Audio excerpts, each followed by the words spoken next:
a nigga that gain, nigga that like not gain weight, the nigga that lost weight, but lifted weights and some shit doing with some weight. So he big as hell, man. They said nigga got muscles and shit, man. So he ain't bullshit this time.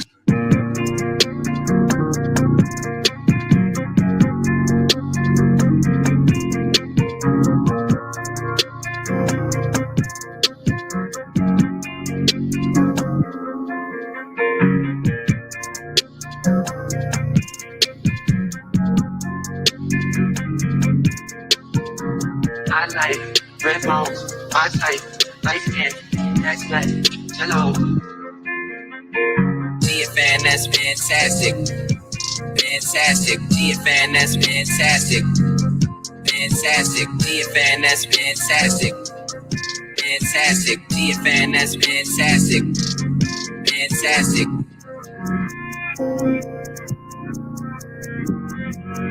That's good, fantastic.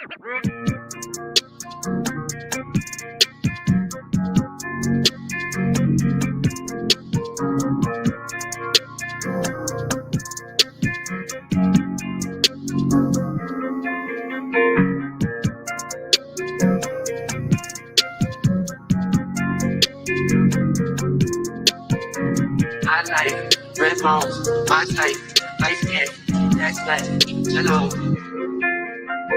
GFN, that's fantastic. Fantastic, GFN, that's fantastic. Fantastic, GFN, that's fantastic. Fantastic, GFN, that's fantastic. Fantastic.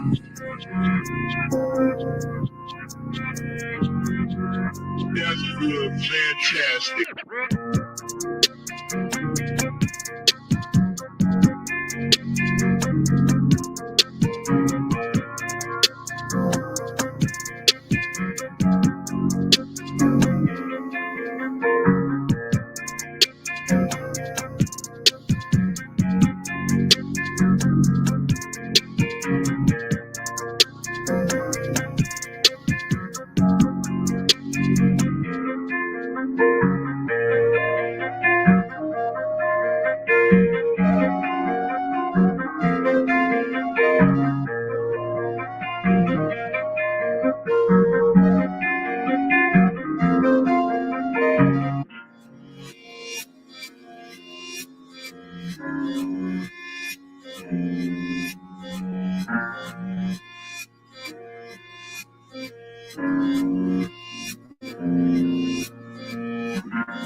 Yo, what up? What up? What's going on with y'all, man? Appreciate y'all for pulling up on me early this morning. Shout out to everybody that's in the building. Let's go ahead and hop into this thing. Y'all see the hashtag, man. Fantastic was right. You know what I mean? Make sure y'all share that whenever you're on your social media, your Twitter, your IG, even not Facebook. Well, yeah, Facebook too. People still, Facebook's the hood of social media, but Facebook and YouTube, of course. Now, Just Pearly Things is, hey man, that's the fucking red pill king right now. Can we just be real? And the thing about it is, this is why foresight, man. So very few people have it, right? And then too, excuse me, playing to your audience, right? So the biggest issues and problems I saw with the quote unquote red pill community when I came into it was that it was giving off these, what they came to call incel vibes, right? Incel vibes. Right now, I'm of course I'm not calling you guys or the red pill community incels at all. I know that's the direct opposite, because I know it's how easy it is and how desperate and just how down bad most of these females out here are. Okay, women need men, just historically, no matter how much they get on the internet and write papers and opinions, and people come out here and put this book again from a historical context. Women need men. So I know that it was a lie and bullshit from the beginning. Okay. So, as what I always knew is where the men are, eventually the women will be. Okay. Where the men are, eventually women will be. I mean, let's just look at the simple thing as, modern day sports, not to mention past sports, but, modern day sports, right? Football, basketball, baseball, all those things. Okay. Well, for one, the women are going to come there because they get to see some of the best physical specimens of men on the planet, right? For the most part, hey, some of the best top athletes in the world are in professional sports. That's why they're professional athletes. You know what I'm saying? You just can't be some, fat, sloppy, or even built motherfucker that's just, strong as hell and go out there and play a sport. No, you have to have skills that go along with your physique. You know what I'm saying? And a lot of the times your skills will outweigh your physique. You know what I'm saying? Bodybuilders, everybody think, bodybuilder, oh yeah, strong, raw muscles. Yeah, brother. Okay, yeah. That lifting weights don't help you know how to fight. Lifting weights don't help you know how to shoot no ball. Lifting weights don't help you know how to fucking swing a bat. Lifting weights don't motherfucking make you know how to catch a ball. Okay. Now that's not shit on bodybuilding at all. That itself is a really, really, it's one of the most intense sports ever because you manipulate your body and learn your body to a point. You push it past limits and stuff. Okay. We're gonna talk about that. That special ingredient. We're gonna talk about that. We ain't gonna get into them special ingredients, but hey, still even in that, man. Shout out to Ronnie Coleman, man. Shout out to Ronnie Coleman, man. Lightweight, you know what I'm saying? Lightweight, baby. Lightweight, okay. One of the best to ever do it, right? But still, everybody has this thing of where, okay, this guy's in shape or whatever, and he's his physique is all this, but okay, totally separate thing. I'm gonna get off on a tangent. Either way, women are attracted to men biologically, okay? And I think what we need to start reinforcing, man, and just starting from the basics and the proven principle is there's a biological imperative for men and women to come together. Okay. Biological imperative, men and women. Okay. Whether shout out to the hate God niggas, all right? Whether you want to leave it from a spiritual or universal aspect, opposites, yin and yang, men and women, up and down, all these different things, right? Attract. Okay. Half and half makes a whole. Or easily, the most easiest is scientific. Again, I know we're in this day and age of where, oh, it's more than one gender. It's 872 genders, and gender is a spectrum and all. No, okay, yeah, man. All right. In your fantasy world, you can say that. But science says, okay, there's male, there's female. Very, very, very rarely there may be a mixture of the two, something like that, some crazy, dual gender thing. But even in that case, it's still one than the other. But however it goes, right? Men and women are made for each other. And the biggest issue and problem as to why the red pill exists is because for the first time in history, men get to speak out and give our mindset. Men get to say the shit that we've been thinking for I don't know how long, in the public forum, every regular day people. Okay. The stuff that men can't say because, hey, you're a man. Shut up. Take it. You're having a bad day. Who cares? You know what I mean? Go do your job, make your money, and wash, rinse, repeat, tomorrow. All right. It's your fault. It's you take the blame. You take the responsibility. Everything is put on a man's shoulder. And for so many years, men just had to fucking shut up and take it. But now, through the graces of technology, you know what I'm saying? StreamYard and YouTube and IG and Twitter and all this, men actually get to speak their minds. And we all know. Shout out to Andre 3000, man. All I got to say is the South got something to say. Well, all I got to say is men have been having something to say for the longest, and the world can't handle what men have to say. In today's age, the modern time, as a man, everything you say is going to be misogynistic. It's going to be too harsh. It's going to be brash. It's going to be inconsiderate. No, it's the truth. Okay. And the major pull of the red pill. Appreciate everybody that's in here, man. I got 57 people in here. Make sure y'all hit that like and share. Appreciate you following me on here. Of course, subscribe if you're new. You know what I'm saying? Share the news. All right. And follow me on Twitter, IG, all Miss Fantastic 824. All right. So with the modern age, man, anything you do as a man is gonna be too much. And why? Because we get a little 10-4 Tuesday-ish. They want to destroy masculinity, right? There is a brazen, blatant, obvious attack on masculinity. Okay. Oh, you can't say that. That's so mean. That's that's cyberbullying. That's phobic. You can't talk against this and that. Well, listen, I'm not speaking against. I'm just speaking for science. If I say that a man and a woman are made for each other, what's wrong for that? What's wrong with that? Oh, well, that's homophobic. That's against it. No, that's science. Now, if a person chooses to make a choice and do something outside of that as an adult, hey, that's their right. I don't have no problem with that. None of my business. I don't really give a damn. But what you're not gonna do is tell me that that's the norm. That's what's not gonna happen, because then you're trying to make me deny scientific fact. You know what I'm saying? And that's what you don't get to do. Okay. So let's get to it, man. After that long intro. So before I left, I didn't know who this person was. I don't think she really existed from the red pill perspective or in the red pill community. And when I came back, this is the first thing I saw. I saw this white girl that looked like fucking Rebecca Lobo Jr. And I'm like, who the fuck is that? with the Nardo Wick, with Nardo Wick. Like, who the fuck is that? Who is this? Who is this plain Jane white girl that's like, she's trending every day? You know what I'm saying? 80,000 views, 100,000 views, 500,000 views. All of them, like, damn, who the fuck? Who is this? And shout out to King Riches. I see.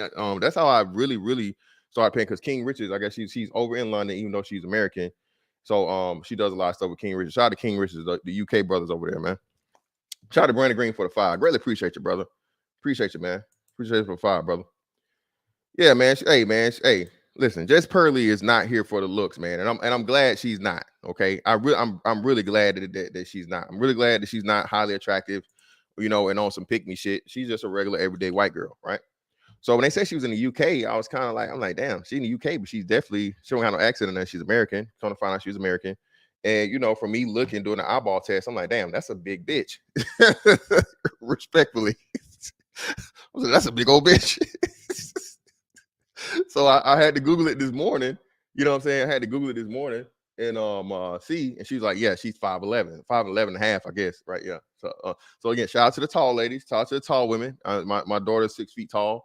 So, hey, man, I know the struggle. You know what I mean? Because it's very, very hard out here for taller women, because, hey, they like men that are bigger than them too, more likely than not. But hey, either way, right? So, do the little profile or whatever from a physical aspect. And I'm like, okay, so let me do a little bit more research, since I kept seeing her. And the key was she figured out the formula. Okay. This red pill formula shit, man, is real simple. Okay. Because at the end of the day, man, men want to be heard. And this is why I always relied on my way of delivering the message and, the way I do things. I'm not really, trying to take anybody else's and so on and so forth. Even though, every now and again, like now, everybody's talking about Just Purley. But nobody's talking about how Just Purley got to be, you know what I'm saying? Why everybody's talking about Just Purley. You know what I'm saying? Damn, that's Miss Purley. Miss Purley. I like the way you got that lined up. Not Miss Purley, but Just Purley.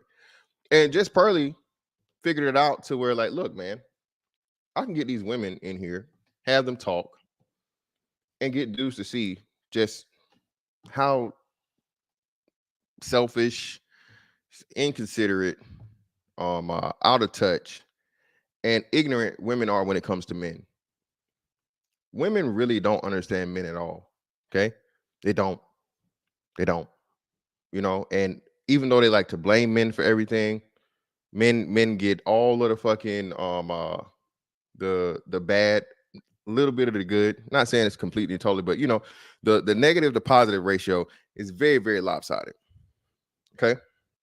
Like shout out to Platt. I was over at Platt's yesterday, and the woman was trying to make a point, and she kept talking about how, well, most women get abused by men, and I'm like, whoa. I'm like, no.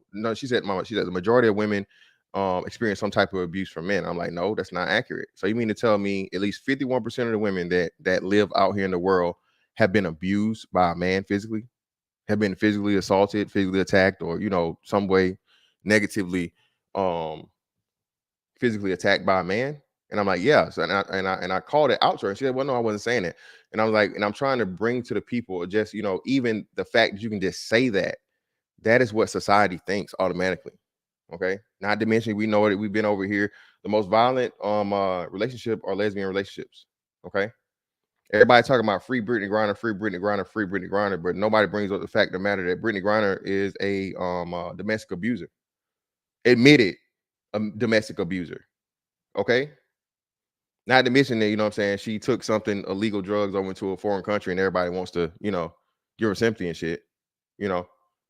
But, you know, hey, it is what it is, right? Even though she portrays herself to be a man, sort of kind of, you know what I'm saying? She's not no, you know, she's not no Decepticon, but you know, hey, she's a masculine lesbian, right?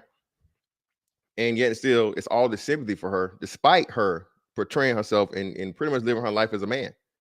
Because why? She's a woman. That's another big thing that comes up too, bro. No matter how much that's a whole nother thing. I want to get to it. But no, so Jess Pearly, you know, set up her studio or her set over in London. I think she says she's from London, I believe. You know, and she has these real-time conversations. Real-time conversations between men and women. Again, bro. Shout out to KS, rest in peace. You know what I'm saying? The formula was given.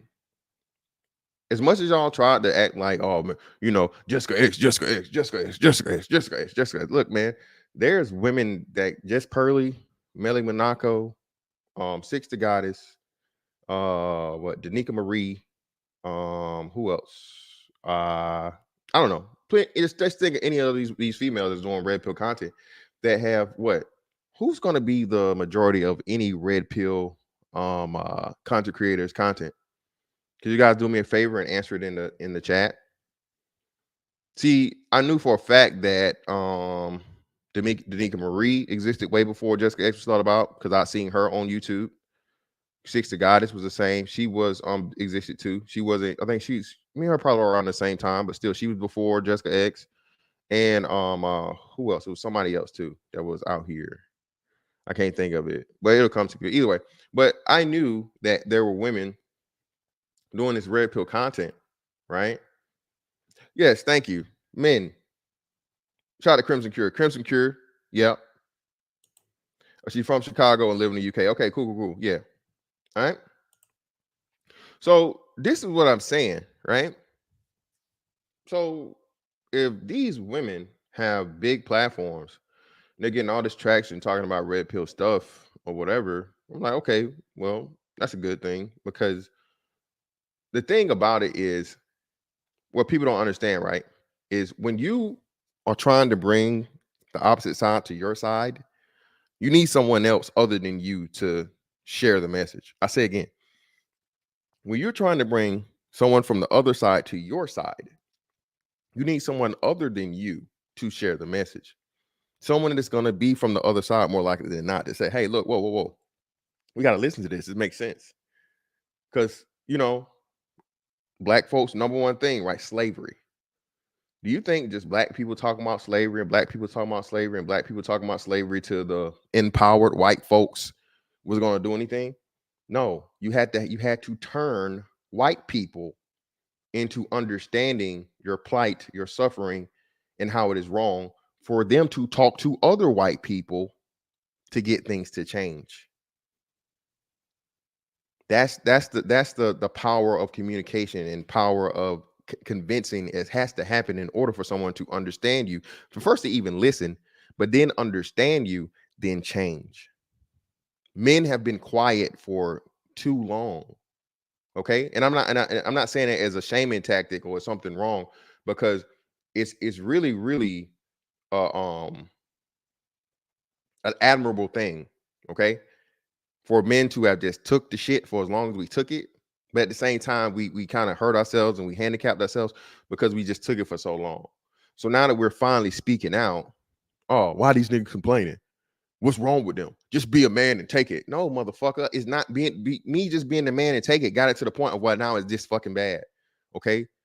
I should have been a man and a human being at the same time instead of being some motherfucking Superman or, you know, comic book character, this ultra masculine fake bullshit that actually hurt me more than it helped me.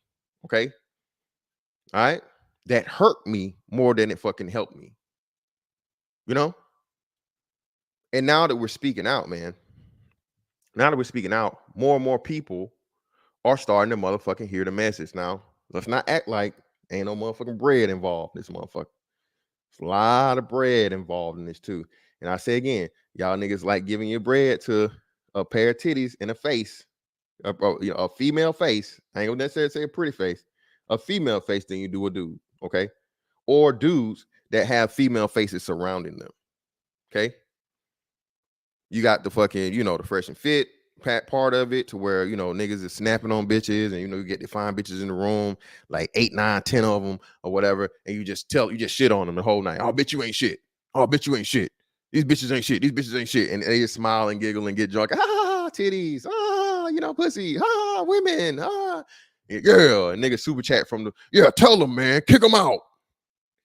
That shit right there to me is, I already said it, bro. That side, and then you have the side that now that just pearly things is taking advantage of, and it's the actual realistic, reasonable conversations that are being had. You know what I'm saying? To this point, shit, most popular now. You have the simp brigade, right? That's what Hafiz and the roommates would be under, right? Men should get married and men should be more gentle and men should this and men should that and men should this and men should that. And marriage. Bro, her shit blew up bigger than even fucking Coach Greg Adams and the other dude. I don't know who the main guy was, but a white girl, American white girl, that's not no supermodel, not no beauty queen. She's not the prettiest thing or whatever, that lives in fucking UK. Had a fucking interview with Hafiz that everybody's on. I seen MTR motherfucking doing that shit. Shout out to MTR, by the way. I don't know. He started to do the live streams, baby. Hey, man. Hey, somebody was right about that too. We ain't gonna stay there, okay? MTR doing live streams about it. Everybody talking about things. Saw Bernard Riley. Bernard Riley pulled up last night. He hopped on that thing. You know what I'm saying? Understand how important, how hot this thing was. And ultimately, man, she understands the motherfucking game. Bro, in today's modern age, bro, there's no such thing as ownership. Okay? You can't own a message. For one, the message is not new. Long before there was ever a computer, a mic, a keyboard, a mouse, a camera, any of this stuff, right? Internet, it was few small contention of men like, hey, man, we got to fix this shit. This fucked up. You know what I'm saying? We getting screwed over here. Where? I mean, perfect example is a union, right? Union. That was the first thing a man like, hey, man, we got to do something about this shit. We working too hard. Motherfuckers dying, getting killed. Motherfuckers losing their hand, getting their foot chopped off on the job, and they ain't getting nothing for it. Well, we need to do something about this so we're protected. Whoa, well, we're going to make this thing called a union. Well, hey, yeah. See what I'm saying? And that's why I always deliver my message the way I deliver it, bro. Because again, well, no, listen, no, it's not especially because she's white. Actually, Aaron, it wouldn't be because she's white. Okay, that's not it. It's really not it. Let's not turn the racial shit to it, bro. I'm telling you, it has nothing to do with her being white. Now, the white part of it is the people that she's gonna reach outside of the men, possibly, but niggas is not tuning in because she's white, bro. I mean, she don't have none of the qualities that niggas like, and for the most part, even white dudes, it's not an attractiveness thing. It's not because she's white, bro. It's because of the message. And y'all fuck up when y'all belittle it and say it because, oh, she's white, oh, she's a girl, oh, she's this, oh, she's that. Like, bro, no. If that's the case, that's on you. Again, plain Jane, everyday white girl, okay? Tall as shit. Like, unless she had a basketball in her hand or a volleyball or some shit, you're not even noticing her. You know what I'm saying? But the message, when she starts too tall, and we're gonna let her and Zuby talk about it, you know what I'm saying? And and she's realistic because she doesn't subscribe to the whole thing. Like, she still thinks and can give you the realistic and honest perspective of a woman. All right, shout out to AMS. Shout out to Alpha Male Strategies. And it's just what I'm saying, man. And like I said, I done seen her be on her shit. Shout out to Anton. She was on Anton shit. And all the black women, especially, y'all brought this white woman through and blah. Well, listen, okay, the white woman is the person that's accepting the reality of the situation and that's listening to the men, and she's out here helping spread the message that the men are spreading. Why would you not?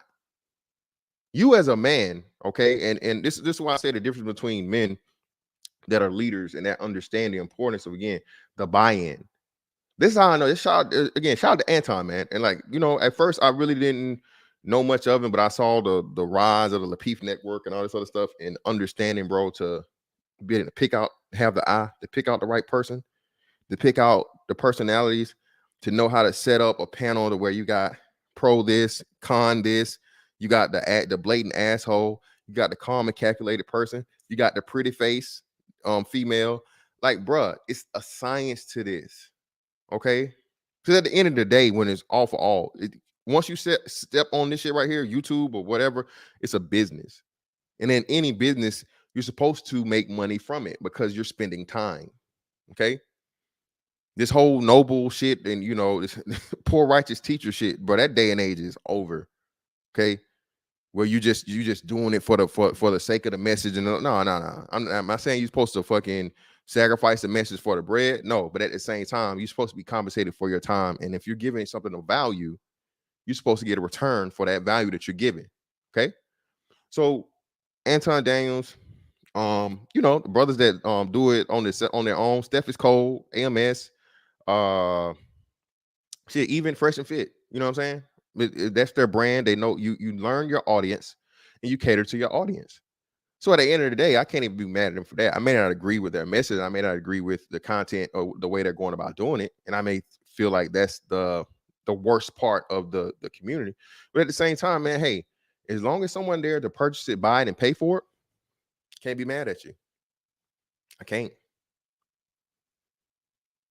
Once some shit is successful, bro, you can talk. That's why I don't waste my time. All these niggas lame. All these niggas this. All these niggas that. Bro, once a motherfucker's successful, bro, they successful till they not. You just hating on it and constantly picking that and clipping and picking and this and the other and all this other shit for the most part, bro. Very, very seldom is it gonna work. Now, if you Auburn preach and they got beef or whatever the fuck, and it's a beef going on and you way bigger than them, yeah, shit's gonna work out for you to fucking, shit on niggas. You show how stupid they is. But again, it's only gonna work for the viewing farm in between. And then too, those people are already successful and they have a track record of long-term success that outweighs, and you can't just label them as just a troll. You niggas just Fresh and Fit trolls. Well, no, they've been doing this for twice the time as Fresh and Fit's been doing it. They have more subscribers, they have more success, they have more views, they make more money. RHIP. Shout out to all my former military people, man. Shout out to Freeman's Journal. Yes, there is no motherfucking respect in poverty, bro. No nobility in poverty. But RHIP, man, rank has its privileges. And another big thing that we're gonna come to see here soon is men are gonna have to learn to respect that shit, bro. Rank is a thing. I don't know how when it started, but it's the leader of the group. There is a leader of the group, bro. There is a tier of men. And society is trying to get rid of that and to make you think that, everybody's the same. Ain't nobody better than nobody else. Man, I told y'all coming in this shit. Better men do exist. You were never going to fucking disrespect me and put me on the same level as a criminal, as a homeless nigga, as a predator. You know what I'm saying? Or any other motherfucking just degenerate individual on this planet. No, we're not the same. Yes, I am better. And I will argue that, and I will not only argue it, I will fucking prove it easily. You may feel that way about yourself and not have enough self-worth and value for you to motherfucking put yourself on the same level as a homeless motherfucker. Well, you can be homeless tomorrow. Nah, I can't. I can't be homeless tomorrow. No, because I've set up myself up. I've done what I need to do. I put myself in a position to make sure that doesn't happen. Okay? Yeah. So no, I can't just be homeless tomorrow. But again, that's what people do when they try to, but let's get into it, man. So we're going to start over here with, we'll get to the Hafiz thing. We will get here to the one with her and Zuby first. And shout out to Just Pearly Things, man. Shout out to her. Listen, Pretty sure you done got that look Rebecca Lobo jokes and shit before. Ain't no beef. This is what it is. You know what I'm saying? You about the truth and the what's name. And hey, if you want to hoop someday, we can hoop. You know what I'm saying? I'll bust your ass, Pearly. Pearly, I'll put you in that poster to be over with, even with this bad knee. All right, but holla at me. Let's get to it.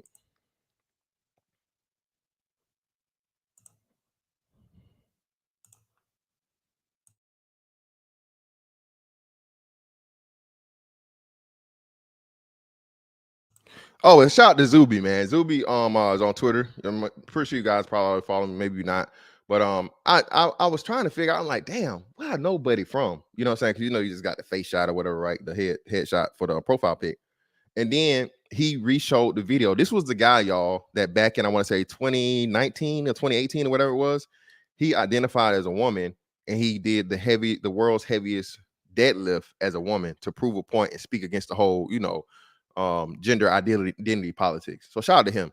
And I was like, what, maybe 50 Twitter followers in, you know what I'm saying? I retweeted some shit and he shared my retweet, man. He retweeted my brand, you know what I'm saying? Again, BABG, you know what I'm saying? Support Black owned businesses and everything. But man, shout out to Zuby, man. You're a real one. Okay. Shout out Kevin. So I'm curious about this journey. Okay, so you go to this conference. Yeah. And then you start watching certain channels on YouTube. Yeah, I read Rollo's book. The first one? Yeah. Okay. And I read The Game. Okay, Neil Strauss. Yeah, and then I just watched, like, I used to do like 5 to 10 reactions a day. So I just watched a lot of people, like a lot of content. Mm-hmm. Most importantly, man, look, man, respect the hustle, respect the grind, not the hustle, respect the grind and the dedication. Listen, bro, I'm still a little YouTuber, 5.5K subscribers. Appreciate y'all, by the way. Y'all got me up. I got like 50 subscribers since I've been back. They ain't doing too bad in like a month or whatever. But hey, man, we trying to make it to 100K. So I mean, you give it to 100K, man. I greatly appreciate it because hey, man, ain't nobody doing it like me, baby. Come on, man. Y'all know the BABG. You know what I'm saying? I got the stats, I got the data, I got the charisma, I got the jokes, I got it all, man. You know what I'm saying? I hit a little high note every now and again. You know what I'm saying? All that, I got it for you, man. So hey, make sure you tell a friend, man. Get your boy up there. You know what I'm saying? Everybody, I missed the motherfucking YouTube subscriber wave.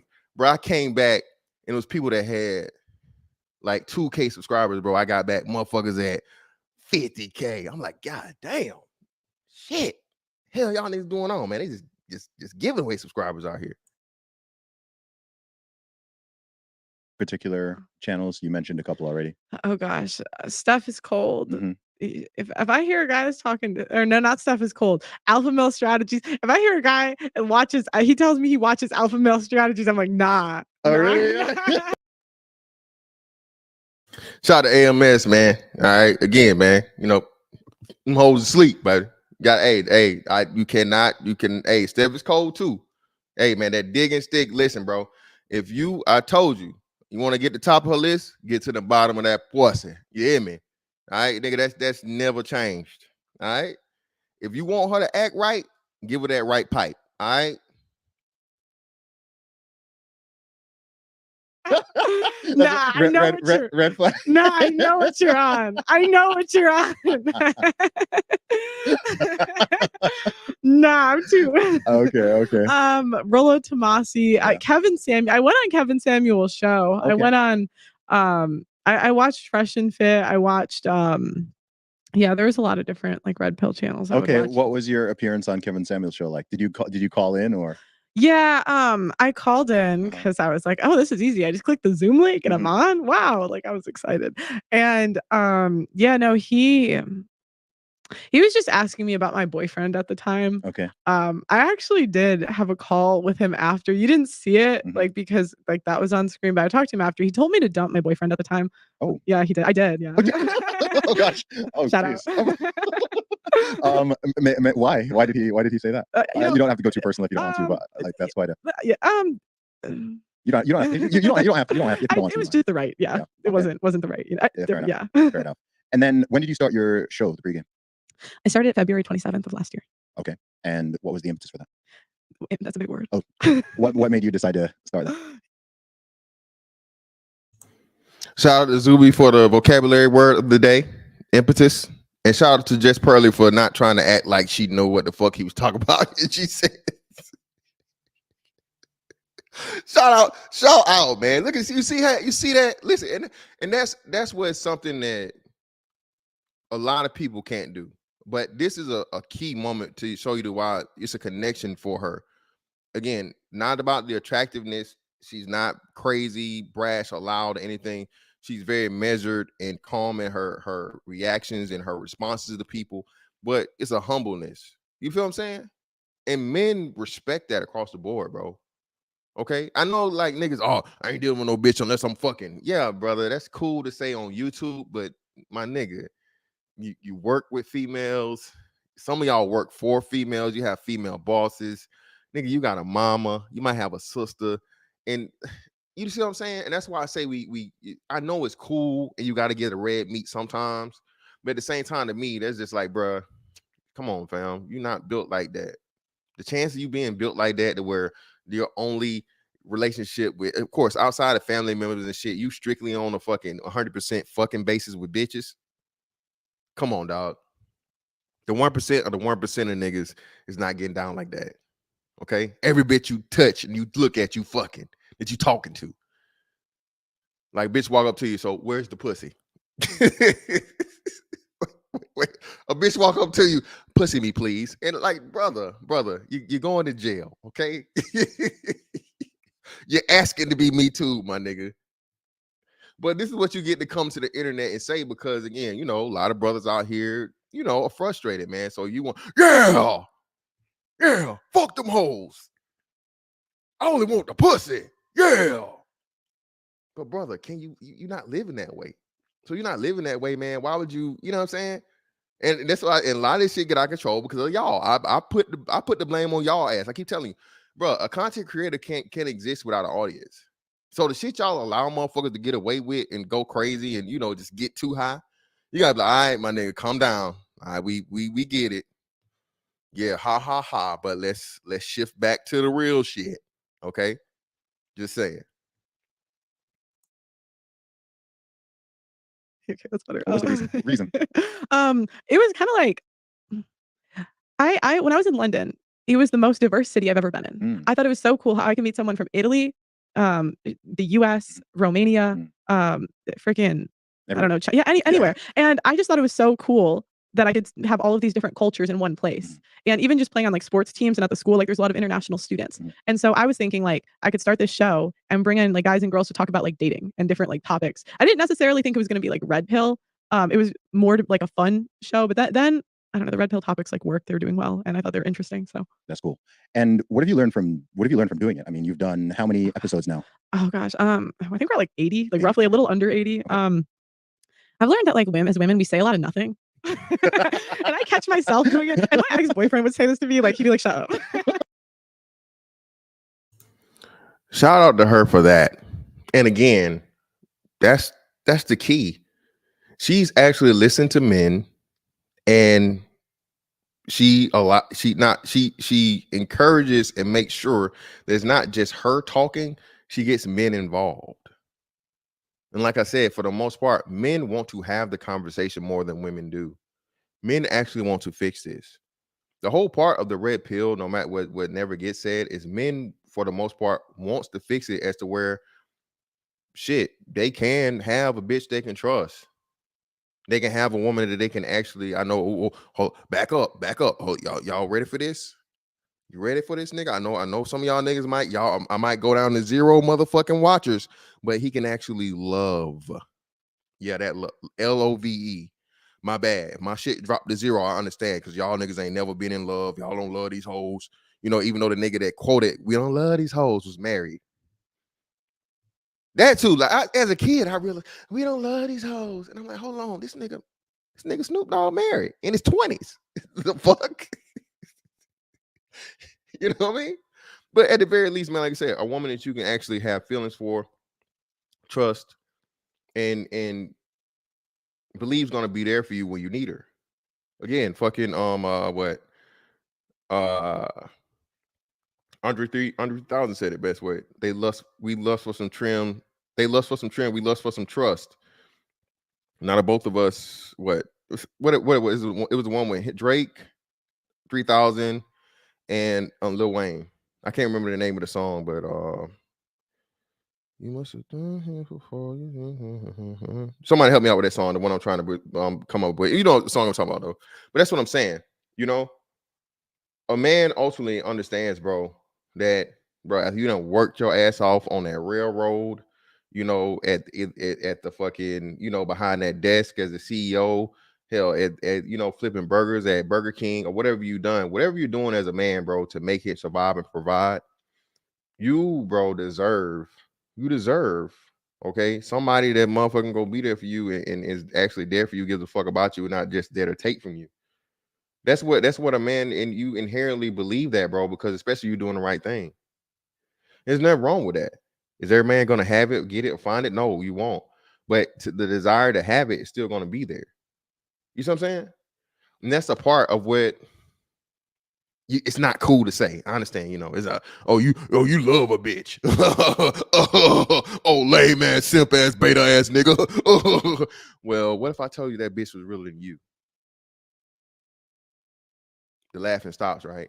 I told y'all, bro. Again, a bitch and a hoe got an excuse. She's a bitch and a hoe. She's a female. She's supposed to be, you know, working for in her own interest and doing everything that she can do to motherfucking. She's a survivalist. Women are survivalists. But you niggas, bro. Most of these niggas, these men, bruh, 10 times worse than a woman. Don't stand on shit. Turn you over, snitching and snitching, bitching. Just everything, bro. Don't want to see you be successful. Told you, man, you niggas 10 times worse than these hoes. I still stand on that too, but we gonna get to that. Let's get back to it.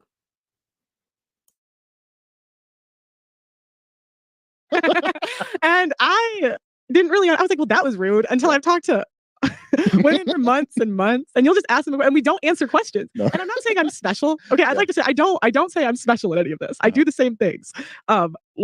But I'll like catch myself because I've talked to so many girls. Like, we don't answer questions. It's like we'll move the goalpost. We'll do and we're always late because when I'm recruiting men and women, the women, like the men are always more on time than the women, and the women it's like 50-50 if they'll even show up. Like more so I'll feel like I'm a guy when I'm recruiting because like you want attractive girls to come on the show, you know, and I'll be like, wow, I keep getting flaked on. This isn't nice.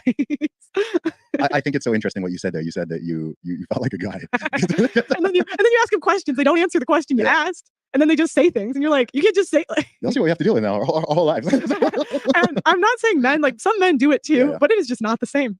It is not the same. Like the more I do the show, the more I think women shouldn't vote.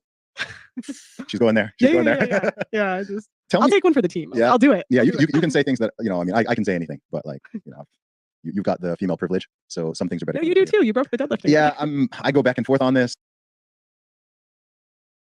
Yeah, that's what I'm talking about, him breaking the deadlift record, you know, for women or whatever. And yeah, bro, she do got that's what I look when I looked at her. I'm like, damn, this is a big bitch.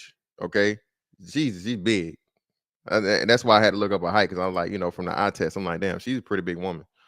But what was I saying? What did they say? Oh yeah, so that part too. Listen, shout out to Zuby for saying this again, bro. Like I said, there are going to be some things that you just cannot say as a man. No matter how much you're correct and right in saying it, you cannot say it. Okay? Because if you say it, oh, well, you're a predator. You're encouraging predator behavior. But if a woman comes out and say it, okay, but they can't call her a predator, and she's pointing out saying the same thing a man would say, and there's no way they can put that predator bag on her. You see what I'm saying? We used to have grandmas that did it for us way before internet, way before social media, way before any of this digital age shit. What was the number one way for your mama or your grandma, especially your aunties? How did they keep whoredom in check? What was the phrase they would use to keep little girls in check? Y'all, somebody tell me in the chat.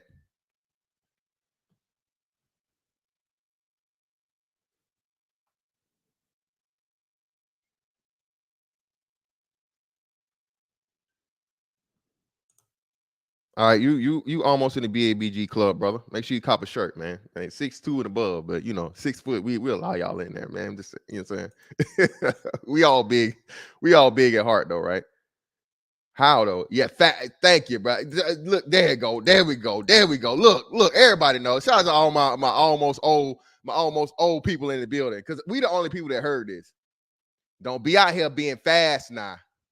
Sit your fast ass down now. Put some clothes on your fast ass. Where your fast ass think you're going? Don't be out here being fast. And it wasn't, look, the beautiful thing about it wasn't only for them, it was for the family.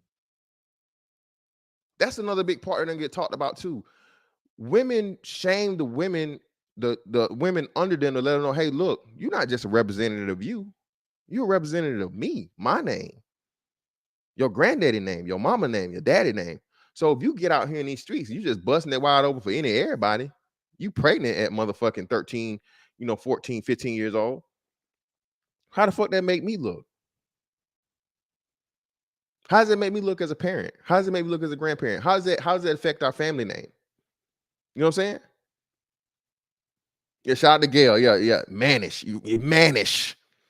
Don't be out here being mannish now. Same thing to the young boys. Like, hey, man, we know you got your little hormones and stuff, running, but hey, don't be out here bringing no babies out here now. We making these babies all around out here. But again, man, shout out to Zuby for pointing that out, because a woman can say that. A woman can tell tell about how these little girls out here hopping in them Cutlass Supremes. You know what I'm saying?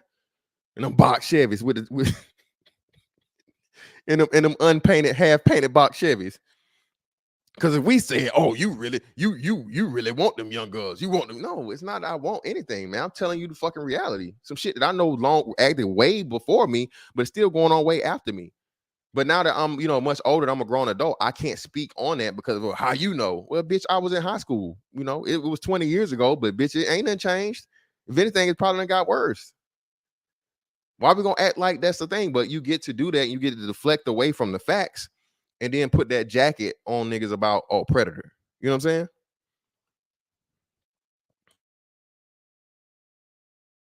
Your turn our rights. For the moment, I'll take one for the team to get the outcomes I want.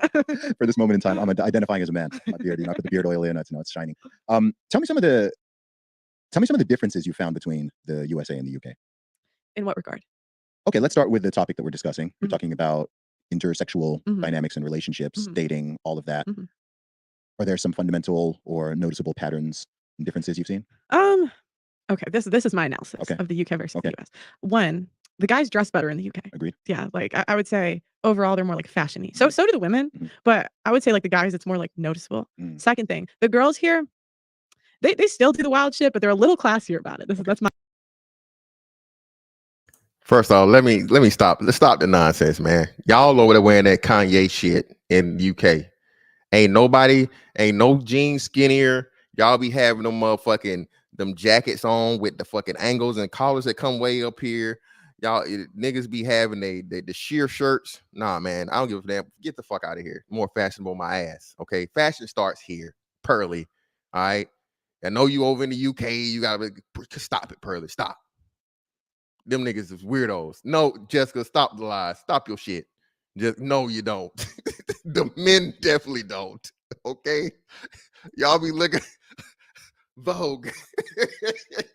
The men in the UK be walking around twirling and shit. Stop it, okay? Can't stop the madness.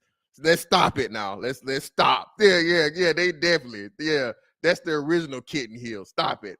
Come on now. Yeah, Merces. Y'all, the MERS started in fucking UK, okay? That shit, that's a cancer that spread over here. But shout out to the brother over here, man. Where he at? Let me see. Where he at? Where this brother at? This brother right here who said he'll take her down. Say he'll take Pearly down, man. He said he'll take her down, man. All 5'11", size 11 foot. He'll take it down. More power to you, brother. Holler at him, man. Shoot your shot. Shoot your shot, brother. My interpretation. And in the UK, it's different because everything closes early here. So I feel like the nightlife scene is kind of different. Okay. Like I don't drink, so I'm not really, you know. You're not out there. No. But just like I don't Oh God. Because I threw you off. no, because I just from my I'm not even gonna go there, but it's interesting, the UK. I feel like you had something really interesting to say and you censored yourself. I just feel like a lot of like the modern like mentality is similar here. I just think the girls aren't as like I would think in Miami it would be a lot easier to get girls to come on the show and like say crazy shit. Even though like there's other girls that like they think the same way and have the same mentality, but they're not as like open. Yes. Does that make sense? That makes sense. Yeah. So when you talk about that mentality, what is the mentality of the modern woman? The average modern woman that you see in the US or in the UK, how would you describe that mentality? it's like they almost hate men. Okay. It's like a predisposition where they just like don't like they feel like they don't need men, even though men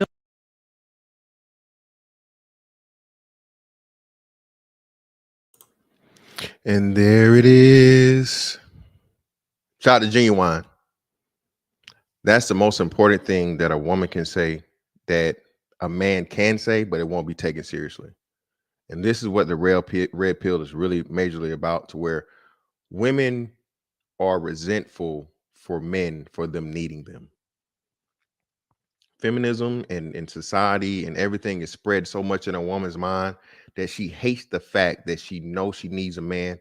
She's doing everything in her power to prove she doesn't, even to her own detriment, even to the own detriment of her children, even to the detriment of any and everything. She'll suffer it out. She'll hoe it out. She'll do everything she got to do. But then ultimately, the second half of that is once she's found out that it can't work, all of her best years are used up and done and over with. She wants that man to do the job she hates him for. No. The red pill here, this is to tell you as a man, no, don't do it. When she had the options back then, hoes didn't want me. Now I'm hot, hoes all on me. Nigga, yeah, no. Mike Jones, who? Mike Jones, no, don't let a bitch, yeah. Hey, listen, no, shawty. You thought I was a nerd back then? You thought I was lame back then? You thought I was this? You thought I was that? Or whatever the fuck it was? You had your opportunity. Now you can come give me that mouth and them legs. That's about it. And no, only kind of babies. What kind of babies we give around here, fellas? Throw babies. I'm trying to give them to you. That's the only babies I can give you, shawty. The only babies I can give you. Because you're not finna get no 18 years of motherfucking, coasting off of me. No. You know what I'm saying? And that's the most important part of it, bro. The combination of the two. But these women really do fucking hate these fucking men. Telling you, they do, bro. Society is telling them to do it. But and again, the reason why it's so crazy is because women are fighting a biological imperative. Okay. Women are fighting a biological imperative, But let's jump to this other part, man. Here, or this whole thing, Brother Hafiz. Look, man, Brother Hafiz is on a tear lately. Brother Hafiz is gonna save marriage single-handedly. You niggas need to get married. You're not looking at the right stats. It's all about the money. And I keep hearing him say this too, which is crazy to me. Because he do the same shit. He just do it for the he just does it for the other side. But I'm gonna ask y'all a question, man. Well, let me shrink this down. Have y'all noticed the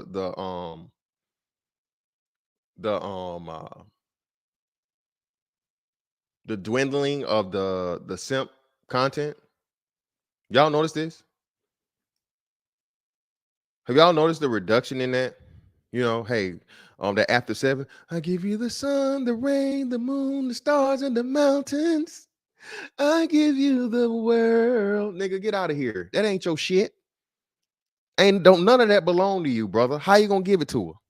You talk to God. Did God lend you that? Did God let you lease the motherfucking stars, moon, sun, the mountains, all that shit? No, he didn't. It was nigga, shut up. Okay? Shut up. Stop. Okay? Stop. But what? Derek Jackson, he done gave up the ghost on the simp shit and lying to these women and telling them everything they want to hear. The other brother, roommates, is losing traction. And you know why? Because a lot of these fucking women, bro, are turning to just blatant man hate. They are. You know, especially over here in the black world, in the black sector of things, you know, a lot of women are turning to the, you know, the the nigga in the wig type content, man. The nakers, the, you know, the bullet bags, all of these things, right? These women get on the internet and say crazily. And that's why I say, man, y'all should, you should really thank that individual for letting you know just how real it is, man. The hate for black men, especially from black women, bro, is real, dog. Telling you. Let's hop into this real quick. % divorce rate. So if 1,000 people get so you can say something. No, I'm listening. Go ahead. Are you sure? Yeah, I'm listening. Go ahead. Okay. I'm listening. So in regards to the divorce numbers, a lot of the divorce numbers that are communicated today, they're not also, those are a lot of previous numbers. And when you're factoring into the trends that are leading to the lowering of divorce rates, as well as all the different cross-cultural analysis of divorces, there's a lot that can be learned about divorces. So in regards to the Western world and a lot of the divorces having issues, they're 100% right. But we have to communicate, well, here's the reality. The divorce rate has been going down. And why has the divorce rate been going down? And the reason why the divorce rate is going down is because we've learned a lot of different things about marriage, about divorce, about why did the divorce rate skyrocket initially in the 1970s to begin with. And so there's a lot of, when you hear a number, statistics are great under the broad scope of a conversation. But when you're really trying to dive deeper into what's going on in today's society, statistics tell you a story, right? So once you understand the story behind the number, then you can understand why the number is practical. So in my question is, so one of the biggest things that we've worked on is that if we're going to give a number, we want to also tell the story behind the number and how is that beneficial to improving the lives of people today. And so to me, that's one of my different points of view is that if you're simply holding on to any worldview and the worldview is communicating certain things that may or not be true or may not be painting the whole picture, is this for the purpose of benefiting society or is it for the purpose of perpetuating a narrative? Wouldn't you say that the divorce rate's going down because people aren't getting married as much? So think about it like this. Let's talk about divorce rate is by percentage. So let's do some numbers because you seem like a very analytical girl. Let's talk about some numbers. So if the system of marriage is broken, right, and 1,000 people get married. Oh, I see. The rate would still be. I see. Okay. I see. So let's. Pearl, you should have stood your ground on that. Pearl, you're exactly right. The reason why the divorce rate is going down is because less people are getting married. Okay, less people are getting married, and the people that are staying married are still married. So when you do divorce rate and those people that are going to stay in it, right? Those people that are going to, no matter what, till death do us part.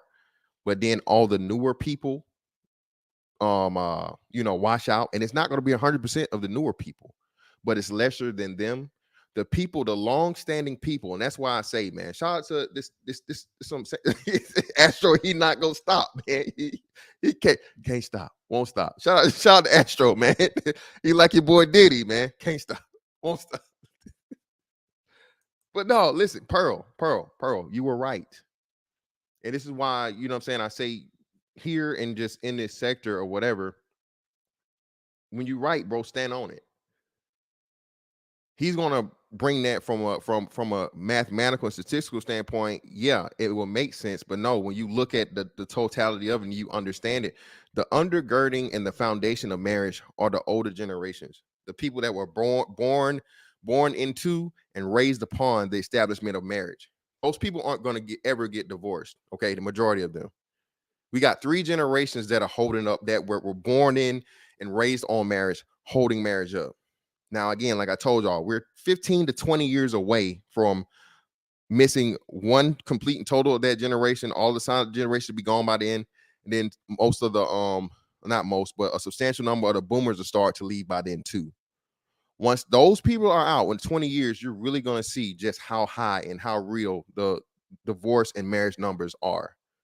So, Pearl, you were right.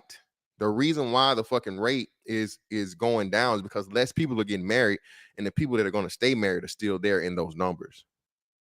When they give you the divorce rate, and if you look at a divorce rate from a now snapshot picture between now and the period or whatever, the people that's there, you're going to see as high as fuck if you actually do the numbers and make a comparison of new marriages, you know what I'm saying, new marriage divorce rate. But you looking at the numbers for the most part, it's the whole entire thing. So the reason why the divorce rate is going down because less people are getting married, and the people that are going to really truly believe in marriage and is never going to get divorced are included in those numbers. So Pearl, you were right, and you should have stood your ground on that.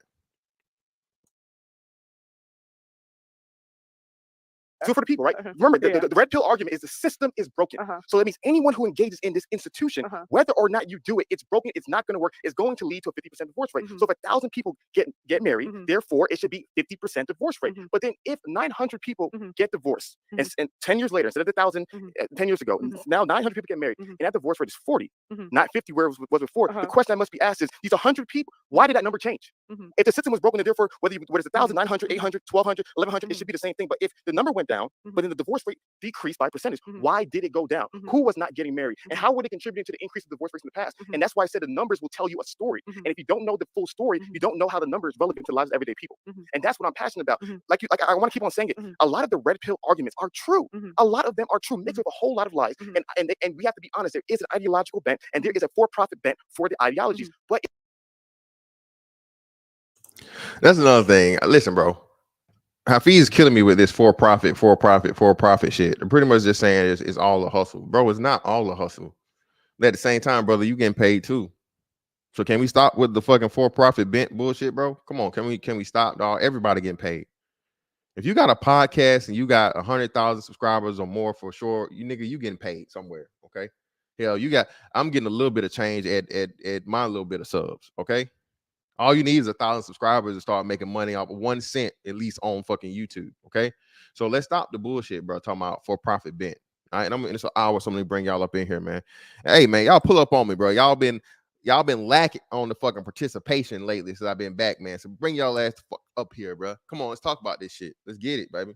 There we go. Come on, let's do it. Shout out to Gail. Appreciate you, Gail, for dropping that. If y'all want to hit me on the app, of course, it's greatly appreciated. But let me see. Let me pull this up so I can pin that. Well, let's get to it. If we're simply going to stop there and not do a deep dive in analyzing the study, if we don't sit down and analyze every single statistic number and juxtapose it with the leading experts in the world who are also studying these things, we don't have a full, complete message to share to men and women for the benefit of society. Because to me, if we're genuinely saying that the red pill message is the truth, if it is indeed the truth or attempt to convey the truth should only make society better. It should only make men better. It should only make women better. It should only create a better world for us. And so to me, when I see an ideology, when I see a praxicology, whatever the heck they're calling it nowadays, when I see a worldview and I'm looking at it, I'm analyzing it, and I'm understanding it, and I'm seeing all people who are leaders in it, and I'm seeing the inconsistencies in what they say and what they do. I'm saying that there's a deeper conversation with the numbers and there's a deeper conversation with this type of information that is not being discussed. I'm glad we're doing it right now. To me, it's like if it goes from 50% to 40%, who cares? Mm. That's right. Don't do that. Let me. Go ahead. Because to me, people aren't getting together. They looked at the getting married rate is lower than it's ever been. So it's like to me, it's just like men are getting a bad deal today, and they're signing a contract where women are paid to leave and take the kids. And to me, that's just, and especially in the UK. Like I live in London. Like girls, like your child support's literally dependent on how much you have the kids. So you're literally paid to take the kids away. Okay. And that's not just UK, Pearly, that's over here too. Again, we talked about this several times here. Child support and family law are completely and totally separate, but they're totally dependent upon each other. Okay. You as a father, most of the situations now we know are being children being had out of wedlock. So if you have a child out of wedlock, you have no parental rights to that child, but you have every responsibility, financial responsibility to that child. Woman can take you to child support and try to put you on child support, even though you haven't signed a birth certificate or any of those things, right? All right, but if you do sign a birth certificate, you automatically acknowledging financial responsibility for that child. That's all signing a birth certificate does if you are not married to that woman. Okay, so what happens is your child support is going to be determined upon how much time you have with that child. Okay, time sharing or custody, however you want to say it. Here in Florida, it's time sharing. Okay, so it's the same thing in the States as it is over there. She's saying in the UK. Furthermore, like she said, and I think she I don't know if she caught on to the matter she was right earlier. She's proven a point now. The 10% is because less people are getting married, and she started to pick that up and talk about it, but she got away from it. But that's why less people are getting married by about a mile compared to 30, 40 years ago, 20, 30, 40 years ago.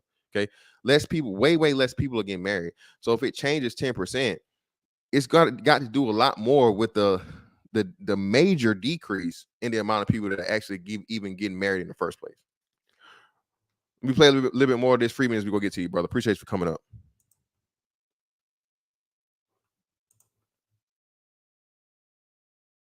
So like to me, it's just like a bad deal. And even if you sign a contract and it's a 40% versus 50%, that's still not great. You first and foremost, let's not be deceptive, right? Okay. You cannot. I'm not being If you understand statistics, you cannot say a 10% decrease in the likelihood of something happening isn't a big deal. If there was a drug or if there was a disease, and we say, you know what, the disease has a 50%. Let me finish. You told me not to cut you off. I'm not gonna cut you off.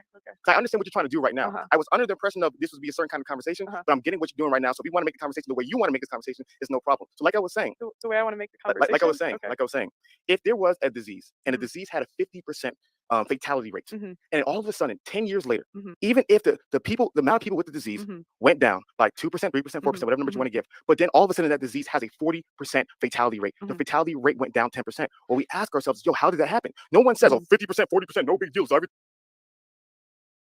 Actually, you would say that 50%, 40% is no big deal because it's still an extremely high rate of people that are getting killed. Extremely high for any disease.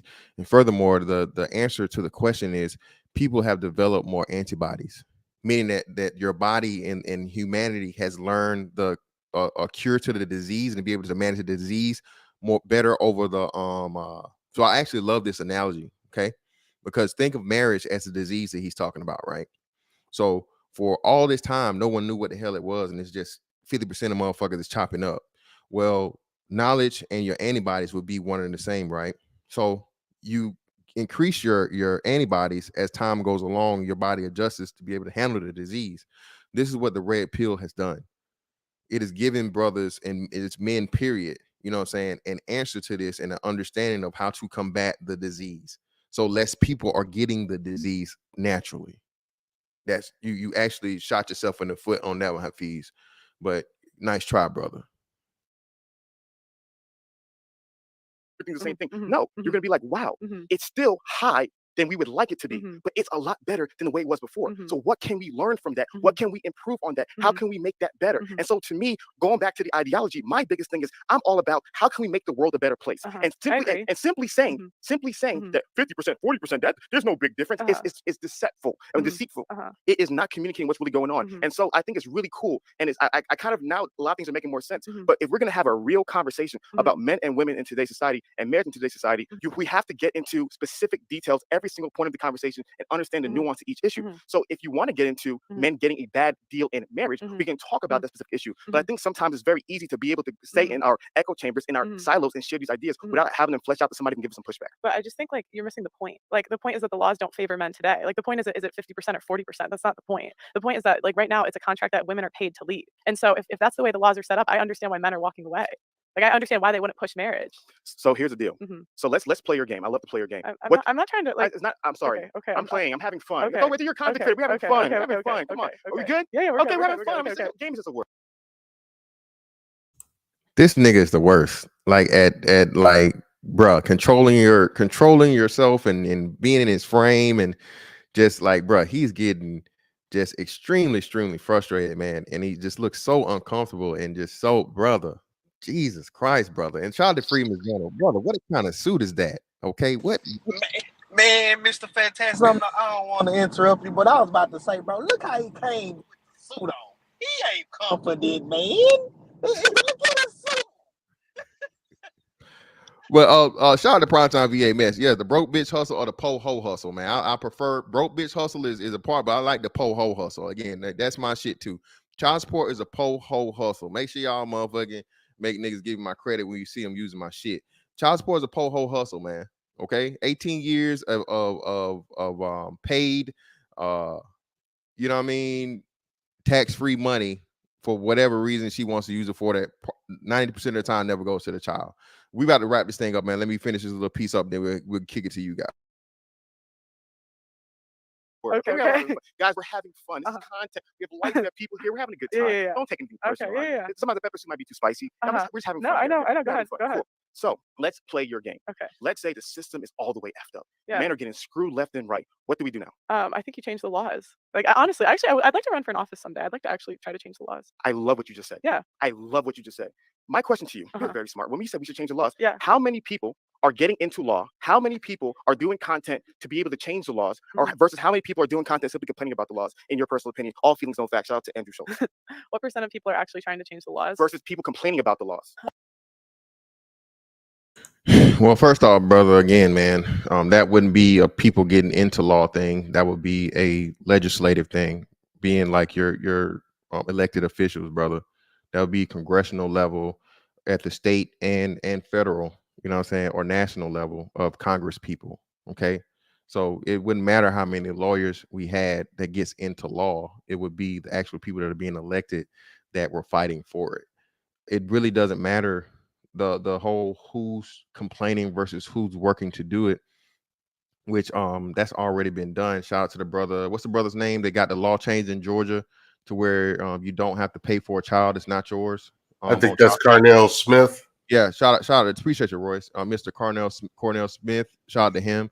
Brothers have done it already, and you have plenty of brothers that have worked to get child support caps and things like that. But again, you know, when you're fighting a multi-billion-dollar industry, it's it's really easier said than done. Okay. But we're gonna pause right there for a minute, man, and go to you guys. What's up with y'all, man? Appreciate y'all pulling up on me. Mr. Fantastic, how you doing, brother? It's a good day tonight, brother. But look, bro, I remember being him. I remember being him, having faith in these women, bro. I remember being that, bro. Until, you know what, Mr. Fantastic, it was called a baby mama. And then I found out quickly how fast women can be. You get what I'm saying? Yeah.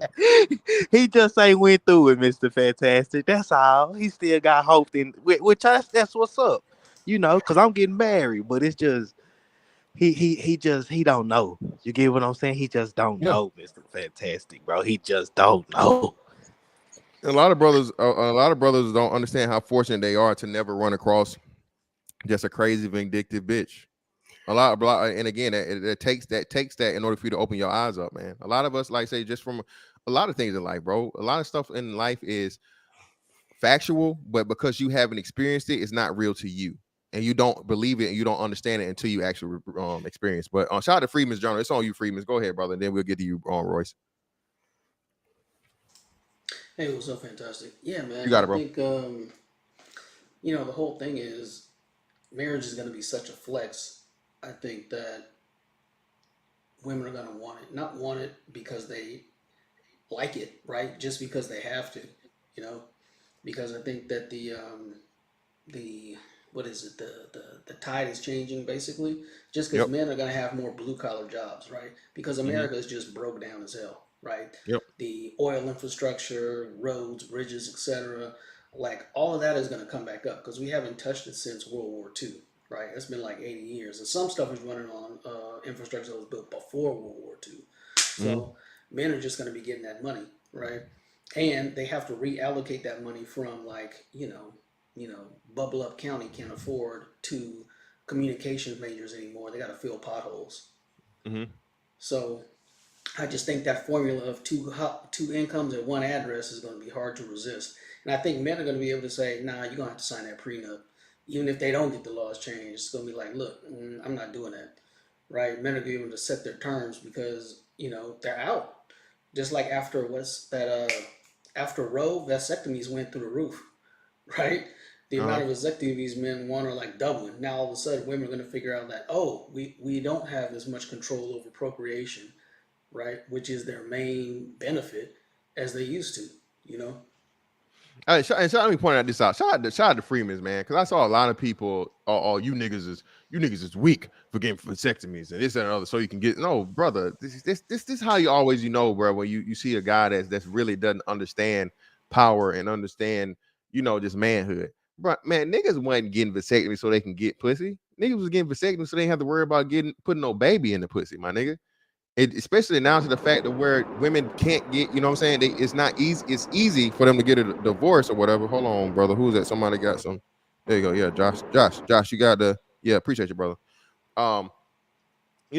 It's brothers adapting, man. And again, men, we got to get back to the point of where you can't shame men. You can't down men for doing the smart things, bro, for being tactical and adapting to the environment that you're in. Okay.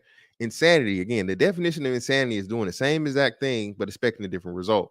So when shit changes and men adjust accordingly, bro, we can't be out here saying, "Oh, niggas is weak. Oh, niggas is this." No, bro. Men are actually being fucking smart. If you tell me and the state says, okay, it's not that easy for these chicks to go out here willy-nilly and just get a divorce and so on and so forth. Hey, what's wrong with fucking freezing your sperm in a sperm bank so if and when you want to have kids and then getting a fucking vasectomy? What's wrong with that? Right. And What's as wrong with it all? the techniques get better, right? And vasectomies become more easy to reverse, right? Yeah. When that's just like an oil change. You just go in one day, Yep. you know, snip, snip, snip, you know, your balls no sore, whatever. And when you decide to have kids, you can get it put back. Man, women gonna be out their minds. That's what I'm saying, man. That's really it, bro. I'm telling you. And that's men moving in power, bro. Yep.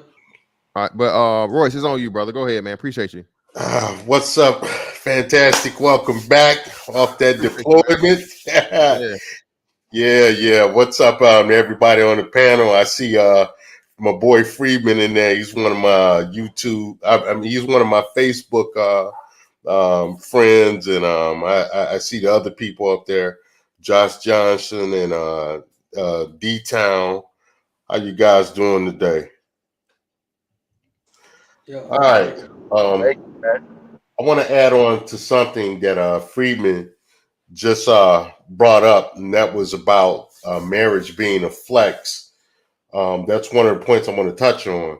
It's interesting that Friedman brought that up because the lead attorney actually was talking about off-label marriages and how, there's this thing. Number one, with the off-label marriages is it's not so much people marrying for love, but it's marrying for survival and marrying for convenience. And the thing about this is that in this red pill space, you have a lot of guys, they're looking at marriage for love. This is why they're worried about body counts, and this is why they're worried about they're worried about these guys are really the romantics. And the thing is that women actually understand, and this is through hypergamy, they understand marriage is about convenience. And it's like somewhere along the way, men lost that because the original purpose of marriage was to control wealth, resources, and to either create alliances or prevent wars. Men somehow became the romantics, and now they want virgins, they want to be loved for them and all of this stuff. And the thing is that women understand, and this is why they're scared, and this is why they're pissed off at the passport bros. Women understand that these marriages are about survival and convenience and lifestyle. And now with really looking at this conversation between Hafiz and Pearlie, Hafiz is that romantic.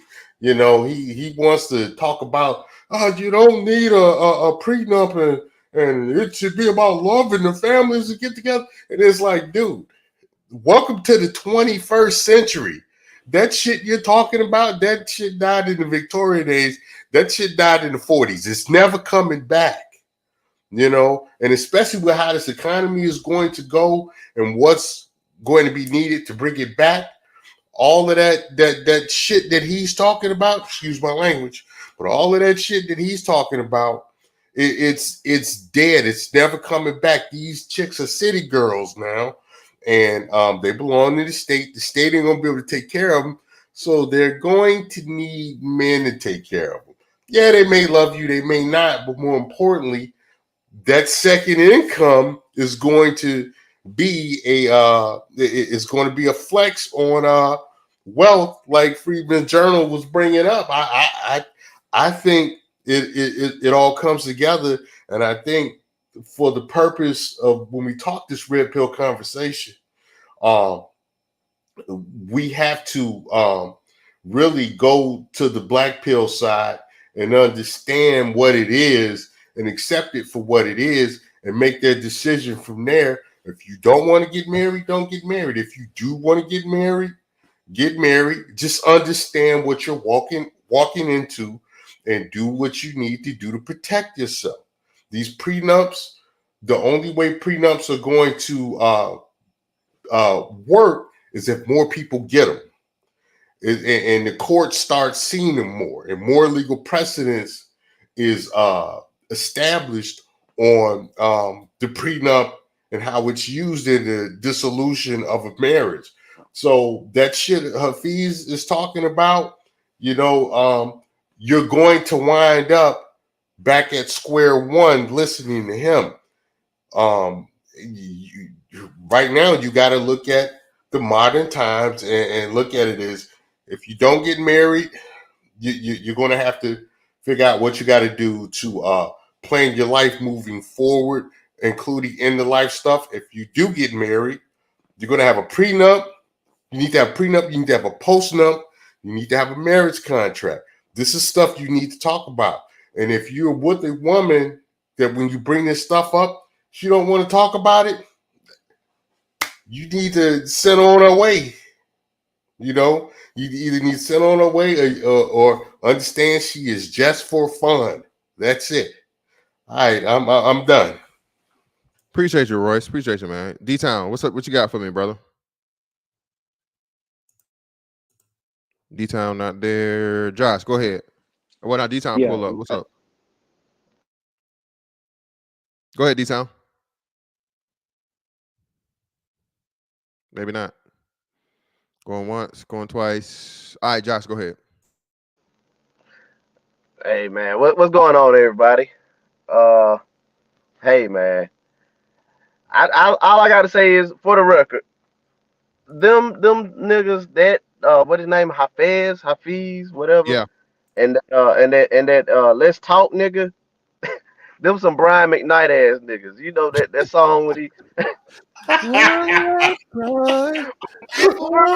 Believe my word is nothing.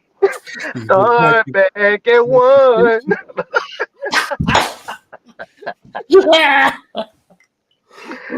man, hey, and to what you were saying about the vasectomies, I got a vasectomy, man. So let me educate the fellas who scared to get the vasectomy, or who just want to walk around and play dum dum with a loaded gun.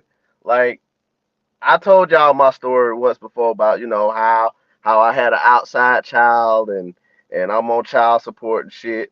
Like, I was supposed to get the vasectomy a year before my daughter was born, but I was sitting on my hands and shit, and procrastinating, Ooh, and OG said I was sitting on my hands. Nah, where you from, boy?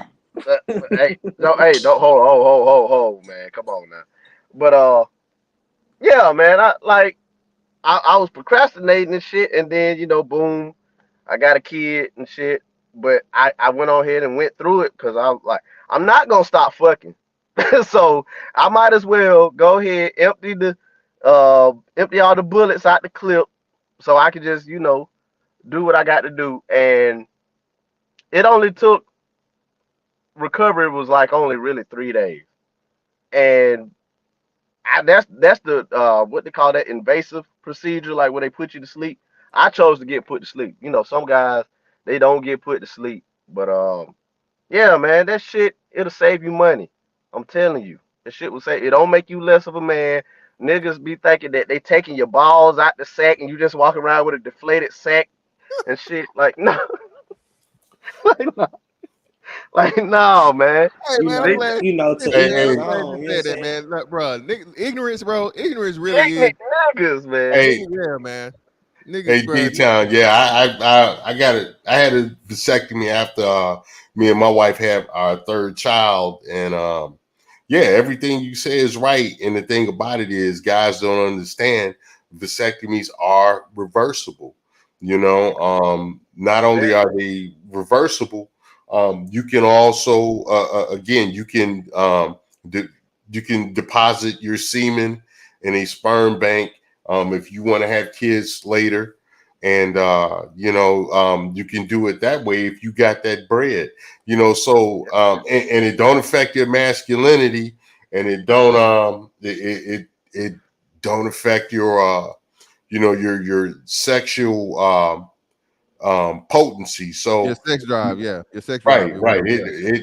I mean, actually, it lifts a burden off you because now you can skeet with reckless abandon. That's one you can worry about. Yeah. For you guys that like to shoot up the club, now you can. Yeah, you can. You can pump through the tingle. Yeah. But yeah, like I was saying though about the whole child support, man.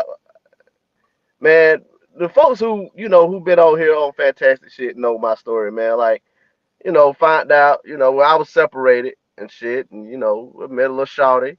She was thick as fuck, had that ass, and we was fooling around. No. Yeah. That's what got me in the shit I'm in. But so yeah, I was the one, like all this shit that women like to talk about, men ain't shit, men ain't good fathers. I was the one that was like, you know what?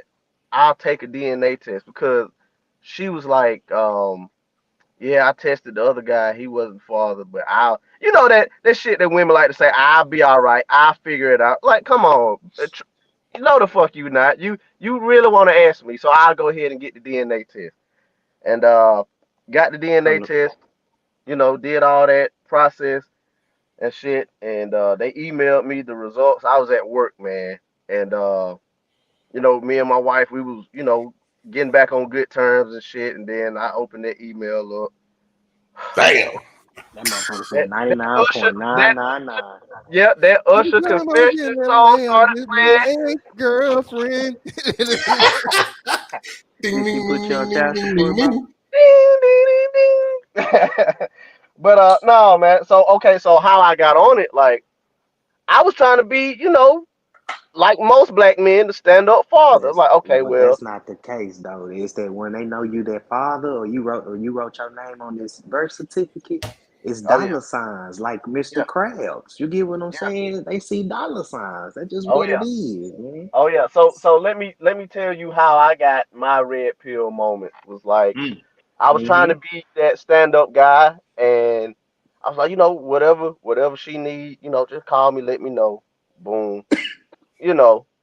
Well, she need her daycare. Like, the results hadn't even come in like a good 10 minutes, and she was like, she need her daycare paid for. I'm like, whoa, hold on now, damn. Like, can this shit marinate with me first? So it was all okay. Well, let me know what she need. I'll get it for her. I don't trust you. What?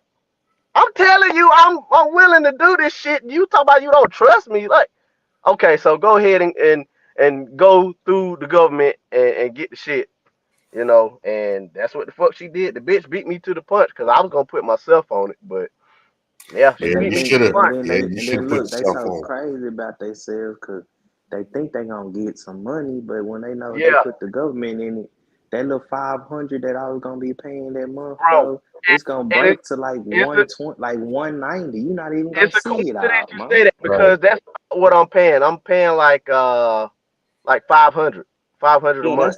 That's gonna be the average. That's gonna be the average man right now. If he got like a $45,000 job or more, they gonna pay that. You get what I'm saying? And fellas, if you going through that, I tell you this too. If you can go through your employer, have them take it out. It'll be just like insurance. You don't gotta think about that shit. Shit just come right out. As long as I'm a firefighter, I will never be in the rear. So she get her little $230 every 2 weeks. Yeah, right. Okay, but. hey, bro, I holler at me on the back end, Josh. We'll talk about that because that's too much, fam. Yeah, hey, listen, I want to give a disclaimer about the vasectomies to you, some of you knuckleheads in the chat room. Listen, when we talk about vasectomies, we're not talking, and we're talking about skeeting and busting with reckless abandon. Nobody's saying do it without wearing condoms to protect yourself. Nobody's saying that. I see some of you goofies in the chat talking about, what about STIs? Motherfucker, nobody said without rubbers, dummy. It's just an extra layer of protection, dummy. Exactly. Boy, you must you clowns kill me, man. Nobody's saying that. You just assume some shit. Let me say this real quick. At the same time, let me say this again, man. I mean, nowadays, bro. I mean, nigga, no rubbers ain't gonna protect you from that Nestle Crunch, my guy. So you can use all the rubbers you want. If you got that B2K bump, my nigga, you gonna be in for a rude awakening. So I'm with that by all means. But shout out to SK saying free Mr. ESFB. I just learned a new acronym. Eat, sleep, fight. So Mr. Fantastic, we can go back to court to get our stuff reduced. Oh yeah, we got more time with our child and stuff. Look, so check this out, Mr. Fantastic. You know, the first time you talked to me, I was going through my little whoop de boo, and that's when I became that red pill. But look, I fought and I went to court and stuff, and now I got geographical restriction. Her mama can't leave to Texas no more, none of that. Yeah. Shit. So now I get my baby girl way more now. You get what I'm saying? Yeah, exactly. Shout out to the fathers that's fighting out here. Make sure you get that that adjustment did in your child support, man. As soon as you get any type of child custody or time sharing established, they have to adjust your child support accordingly. Okay. And for the most part, especially if you guys don't have any type of custody whatsoever, any type of time share, any parental rights, establish your parental rights. Because again, if you had the child out of wedlock, you don't have parental rights. But establish your parental rights, and then go and make a time sharing plan. Everything you do, bro, you'll be surprised. 30-40%, bro, will literally take you could take you down as much as 60-75% of your child support expenses, especially if you guys are in the same geographical area. If you guys are in the same city, I'm telling you, you know what I'm saying? There's no excuse for it. And trust and believe me, bro. Like it's worth the time. You can do it yourself. You don't have to hire no lawyer. I was just about to ask you that. I was just about to ask you. So I could just go down there and just file myself and just be like, you know, I the one parent, you know, what you said, parental parental rights. Establish a paternal not but I do got that. I got so now all you gotta do is education. You know how I break it down, education, all that. I got rights to you know what I'm talking about? So yeah, so all you gotta do is file. If you got your paternal rights set up and established or recognized by the state, now it's time for you to set up a parenting plan and a custody, however they call it, whatever is in your state, bro, for you to get. And they're not gonna deny it, okay? Especially if you guys are in the same area or whatnot. Hey, 2 weekends. So let's say every weekend they do overnights here in Florida. So every overnight you get them. And then usually, like I said, the kids don't stay with you. Say you get them for summertime. Well, just like you say, well, you know, in Texas, it's first, third, and fifth of every month, every weekend, first, third, and fifth, and then every weekend. I mean, every week I get her Thursday of that week. Get her Thursday. Oh yeah, fam. And then you getting credit for that though for the child support? Was the child support established before that or after that? Before. Anyway, just hit me up. No. It was before. That was before all this started coming up. So I can go. Okay, yeah. You definitely need to. Yeah. You definitely need to report that to child support, bro, and make sure they give you credit if that's a court ordered thing. That's a court ordered thing, right? Yeah. So they gotta give you credit. They gotta give you credit. They gotta give you back credit, just like they will give a woman arrears. They gotta give you back credit for whenever that custody agreement was in play, bro. So make sure you give that to the child support office ASAP. Temple. Appreciate that. Jessica X is good. Let me go to Jessica X, then we'll talk to you. Go, Jessica X is on you. Go ahead. No, I was just gonna say, like, we need to be careful before we're out here advising people to get vasectomies like that. Like, I don't know if you guys know, but Hold on. Stop that. Say good morning first.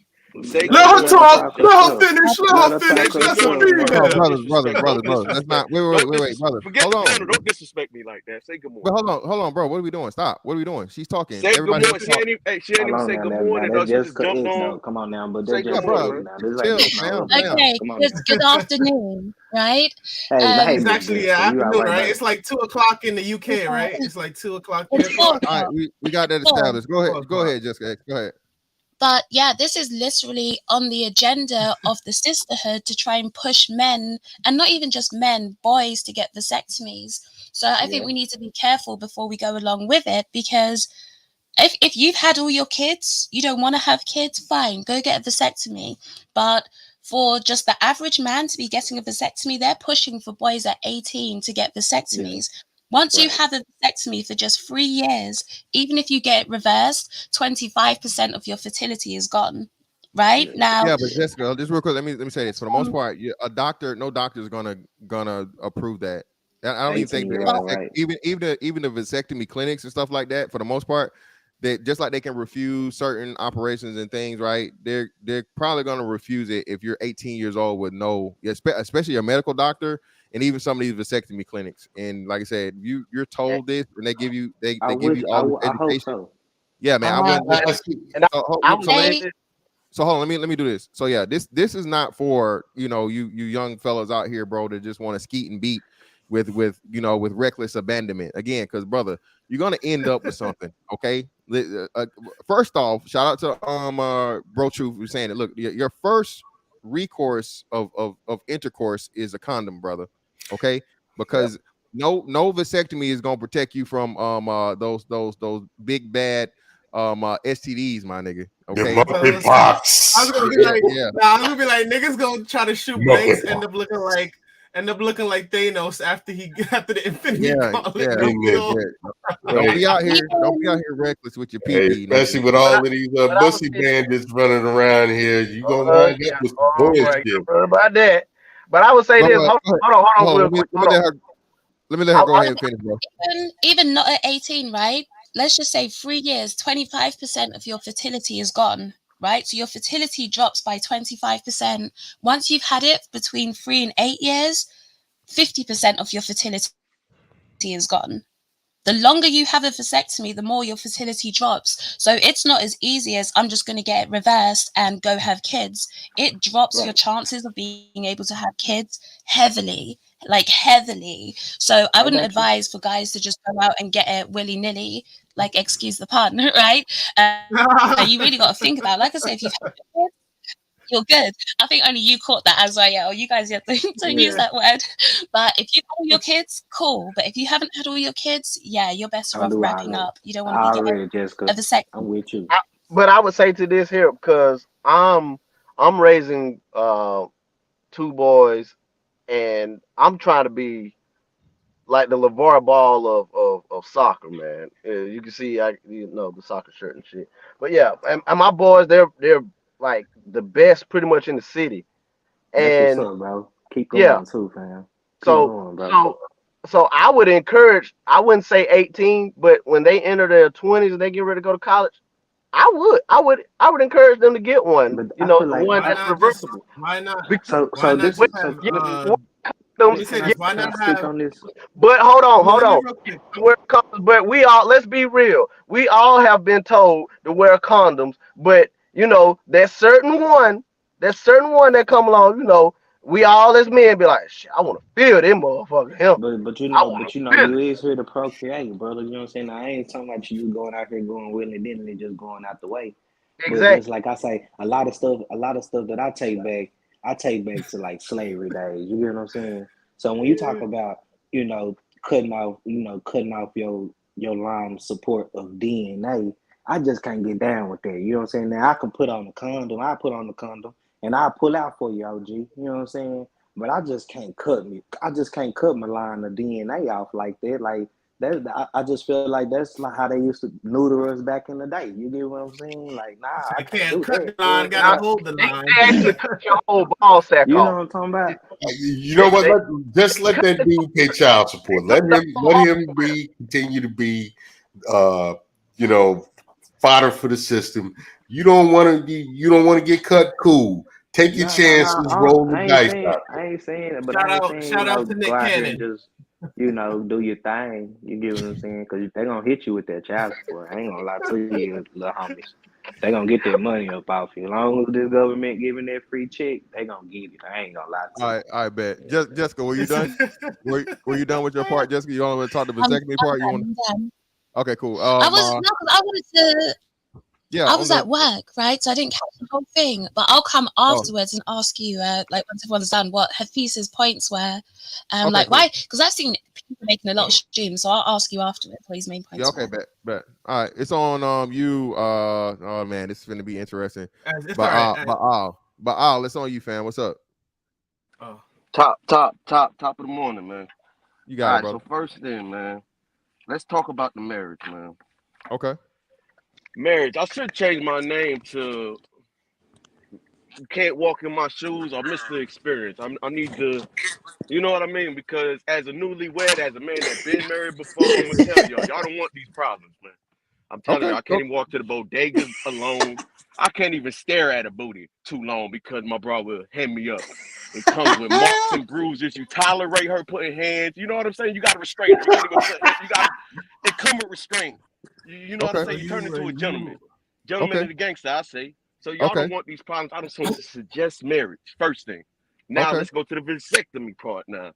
Definitely don't prefer that, man. That's why I promote porn, masturbate, gentlemen. Because the thing about masturbation, let me finish, y'all. Hey, understand the mad scientist. Let me explain it now. Agree with that. Talk to me. The thing about porn is not get that fantasy off your mind. Fuck that fantasy. Women are not like that porn. But it's the he's like waste your seed, just don't show you. Don't show them. What you doing? Because what you doing as a man, you're knowing yourself. You're knowing what pleases you. You're knowing exercise. I call it exercise and control. 360 yourself. You know, Nipsey say it all the time. Exercise control. When a man can master control, he can conquer the world. So when a man can do that, I'm trying to tell you, you reward your woman. You don't even, like I said, like I told y'all the other day, I reward mine. We don't get infatuated with sex. No, because I know it drive her crazy. I know what I do drive her crazy. Like I said, I can't walk to the bodegas by myself, man. I'm in trouble, bro. Y'all don't want these problems. Next question: How long you been married? I'm engaged right now. I don't want to say I'm married. We ain't go to the courthouse yet, but I'm engaged. So I've been engaged for a good year now. How long? But it's forever. This one right here forever. This is my second time being married. This is my second time. This one forever. My question to you going down there again, huh? Because let me say this one forever though. This one more business wise. Because marriage is still business.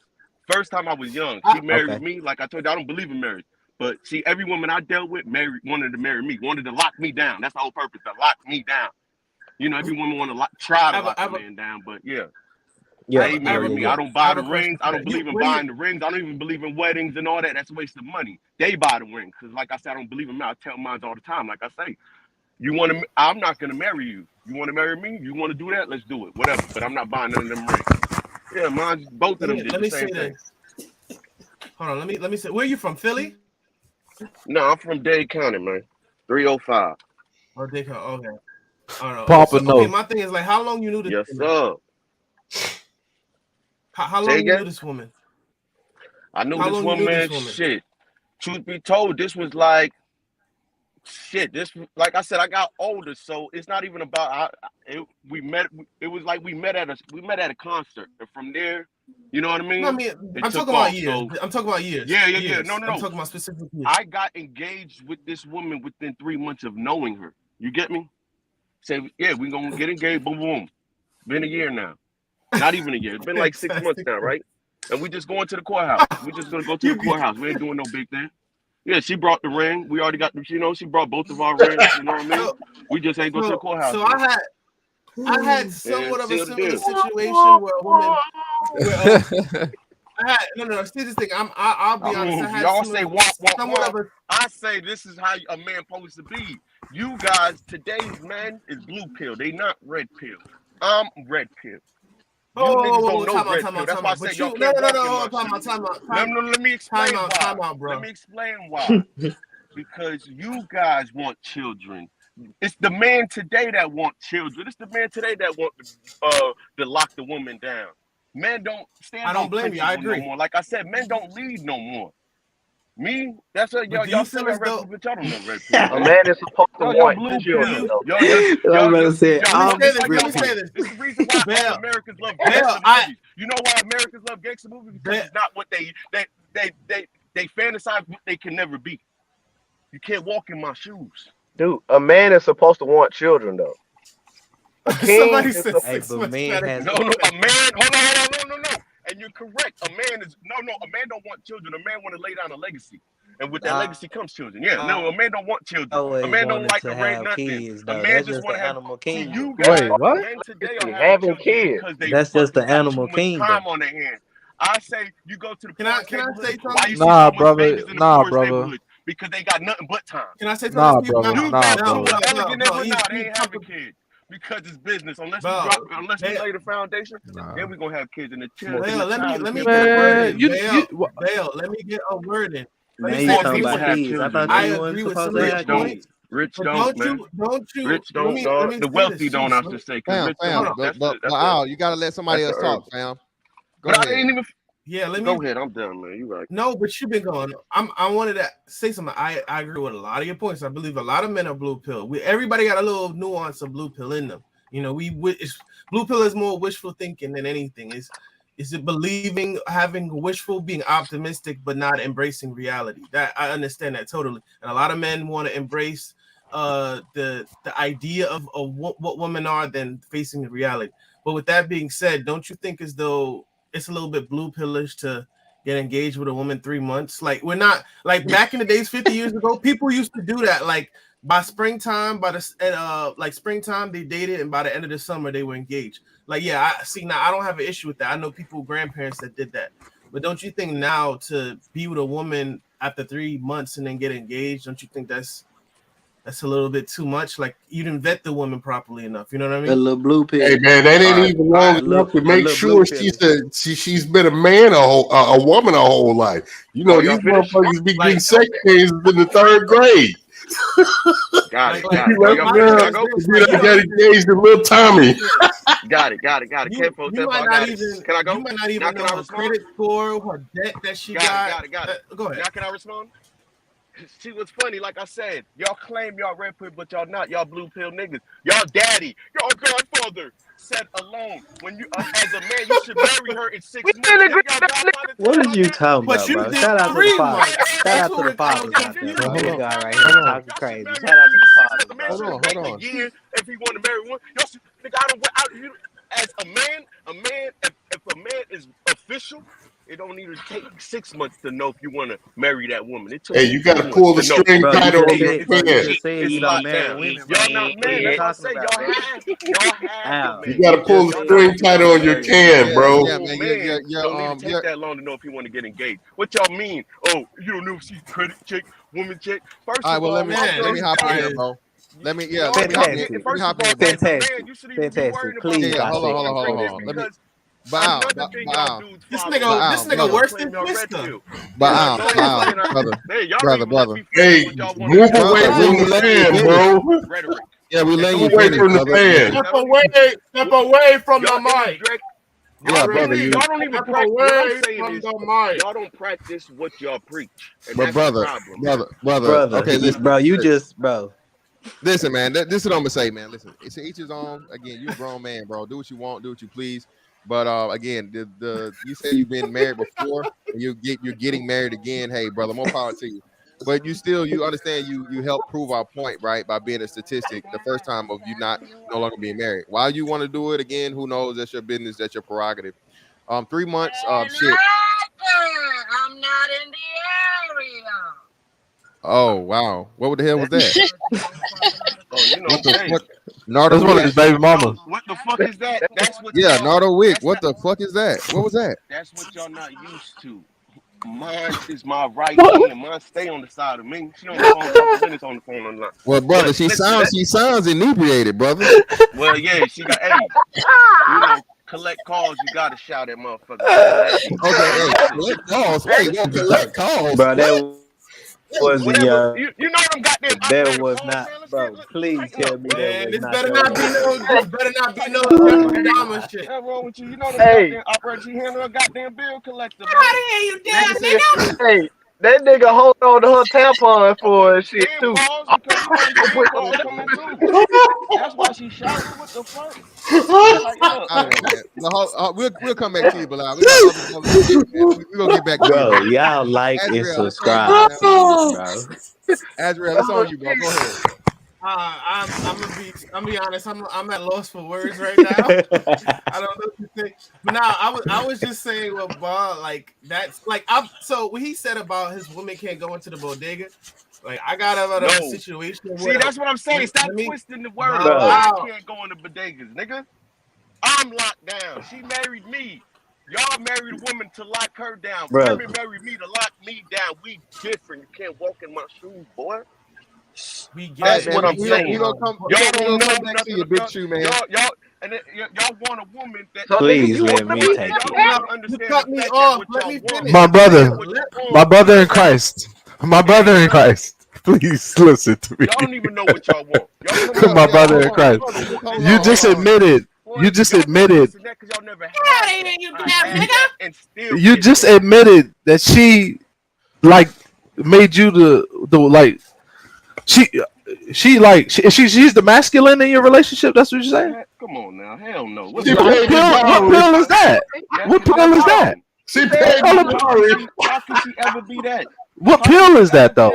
What color is that? The pink pill? Hey, Santana is her last name. That's a rainbow. That's a rainbow pill. Jenkins. That's a rainbow pill. It's a multicolored pill. That's that 50 shades. That's a biracial pill. This is in reverse. Oh boy, it's goofy as hell, bro. That's crazy as hell. Did she put you on the did she put you on the kitchen counter when she showed you she bought the house? Did she put you up on the kitchen counter? One at a time. It's on Azriel right now. That can never happen. So watch I'm gonna have to beat you so y'all can hear. Bow. Yeah, that's what I'm saying. Hey, let's hold on. Let's hey, one at a time. Because too many niggas start talking at the same time, you can't hear. Okay, and why can't I mute you? I'm trying to mute you. I can't. D-Town, mute up. D-Town, mute up. All right, cool. Yo, so, hey, let's go. That? You remind me of like NBA young boy, like bow.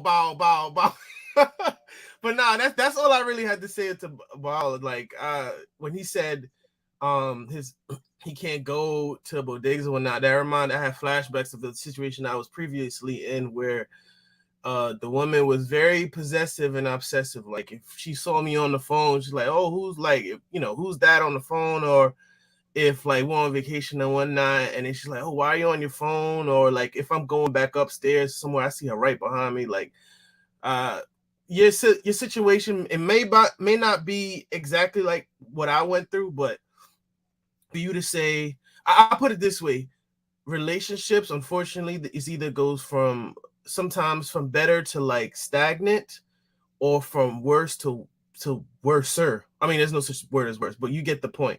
So if you're saying that she's obsessive now, like what makes you think is gonna get any better if you get married? Like I remember Coach Greg Adams said on that interview recently with Hafiz, he said, men hope that women don't change and women hope that men change, right? So my thing is like I feel like if you say she's possessive now, what makes you think she's not gonna get any worse when you guys finally get married?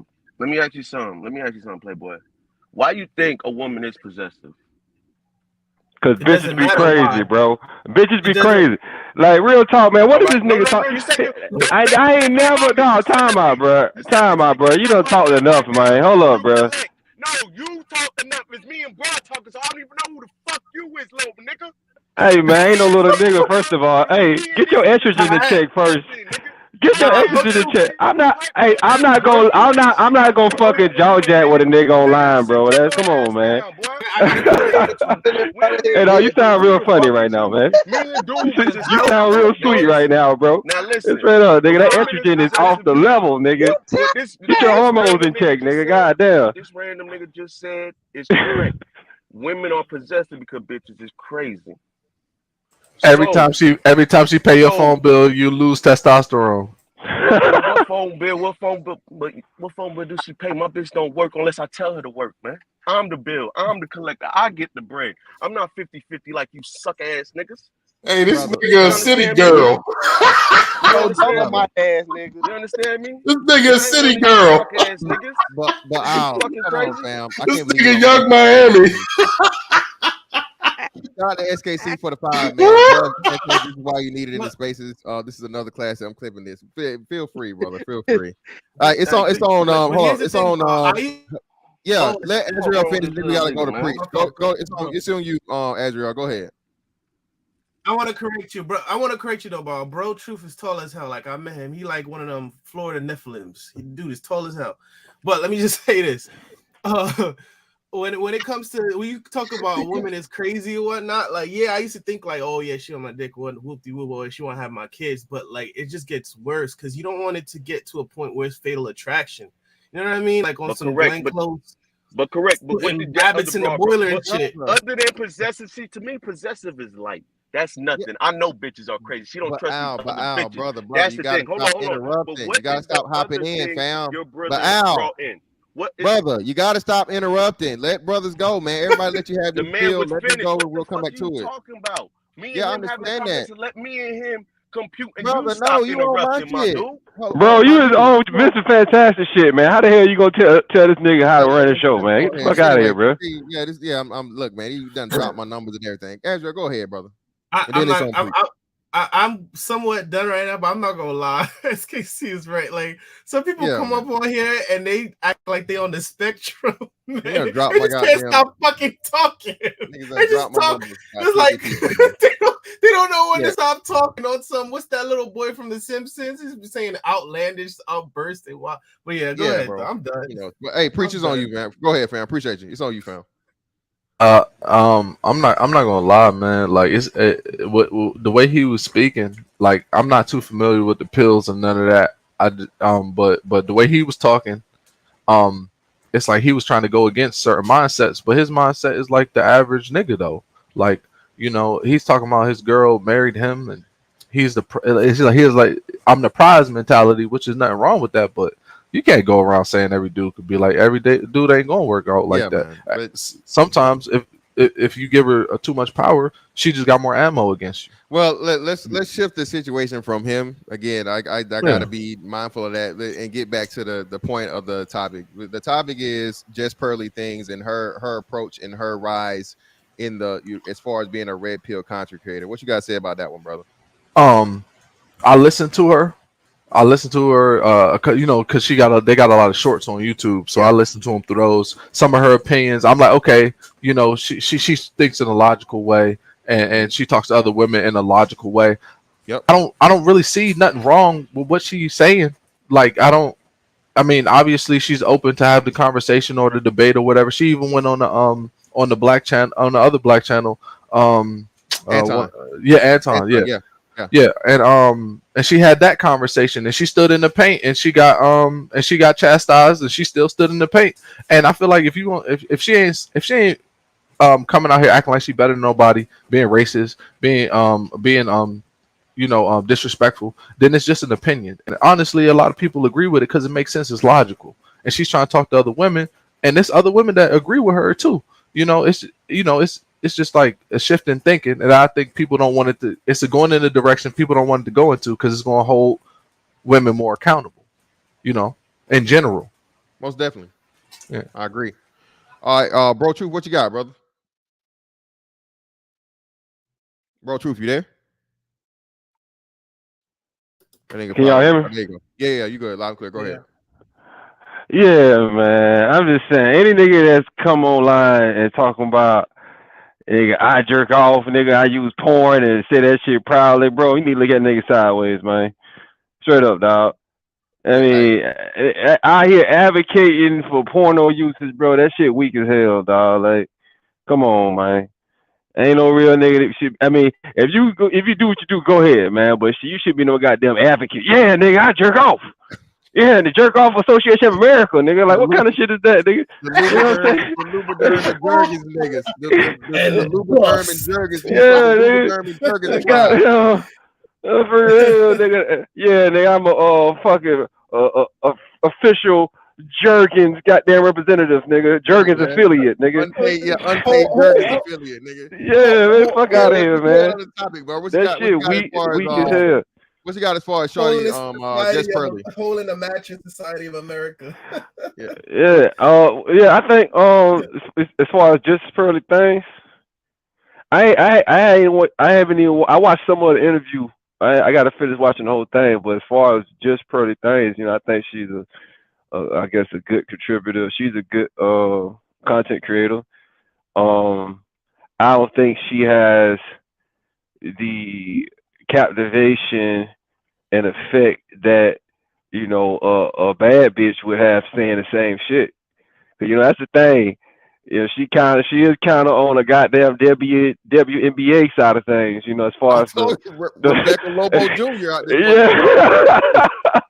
As far as the look category go, you know what I mean?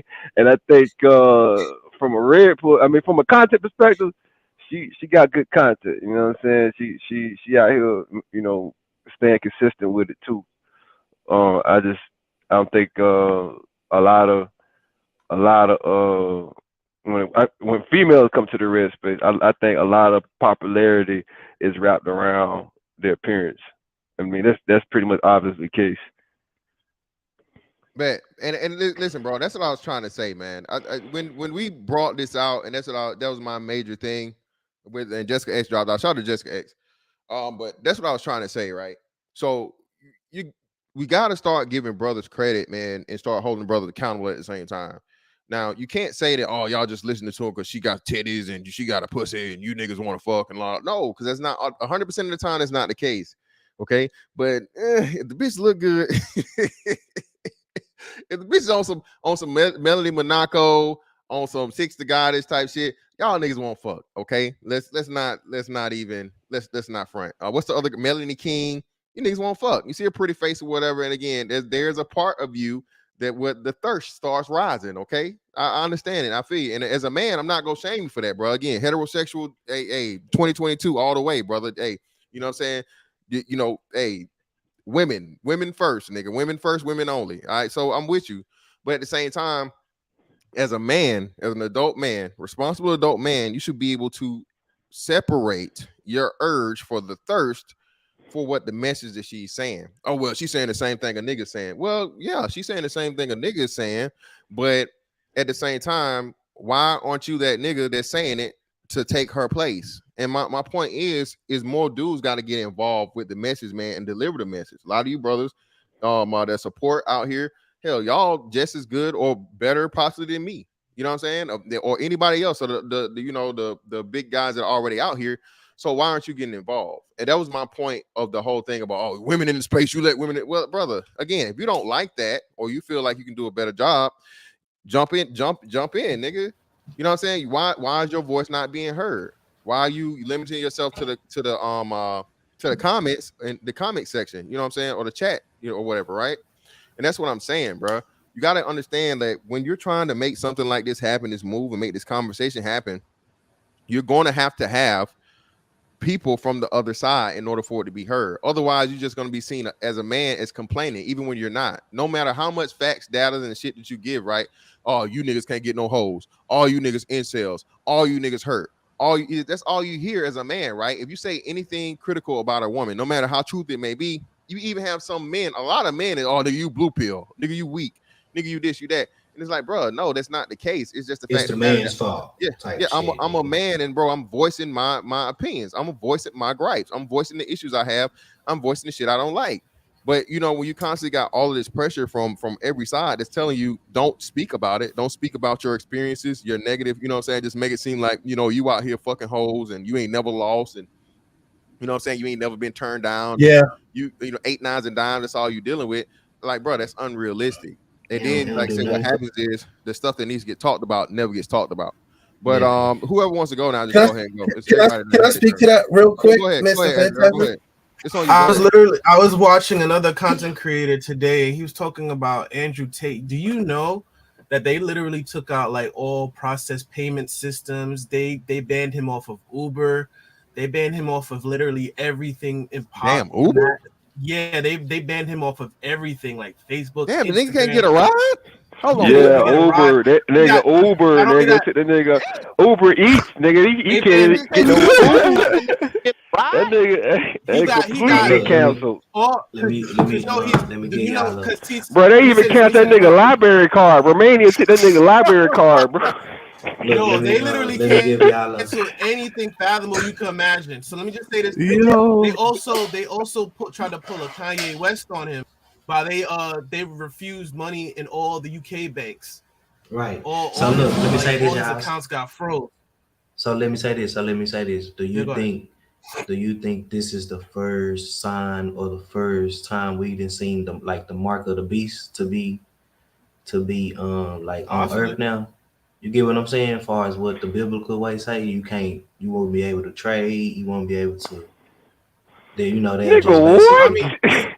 What are we talking about here, nigga? It ain't that deep, bro. No, but what I'm saying is they'll be able to ban you from, if you don't get this chip, they'll be able to ban you. You get what I'm saying? It's in the Bible. It's a biblical way. I just don't. Well, I don't think it's gotten to that point yet. I don't think it's gonna get to our lifetime. But for the mere fact that Andrew Tate, he didn't say nothing like crazy out there, like we need to enslave women and stuff like that. You know, he just said more or less he's like, you know, men don't settle for less, and he likes younger women, like, and they just banned him. He said it was just a wave of things. Like, you ever watch like on a Mission Impossible where like Jason Bourne, when they just lock him out, freeze him out of everything, and he can't go nowhere, all his passports right. Yeah. Like they pulled one of those on him, and I was like, shit. Well, what it is, bro, to keep it 100, man, like go ahead. He's a fucking well-established man. You know what I'm saying, nigga? He come from he top G. He top G. No, he come from a background most of us can identify with. You know what I'm saying? Single mother background, got a black father. You know what I'm saying? Real intelligent. A nigga, he a fighter. Ain't shit he got from inheritance or some shit like that. Dog. And nigga, he worked for it. You know what I'm saying? And he actually his message is one of, you know, being a strong male, being righteous, not fucking nobody over, and working your ass off. You know what I mean? And the message from society is to be a pegged out, goddamn sussy saucy Santana ass nigga. You know what I'm saying? So it's an attack on masculinity. Yeah, it's always gonna be that. And the thing is, they don't. He was getting way too big for them to allow him to keep going.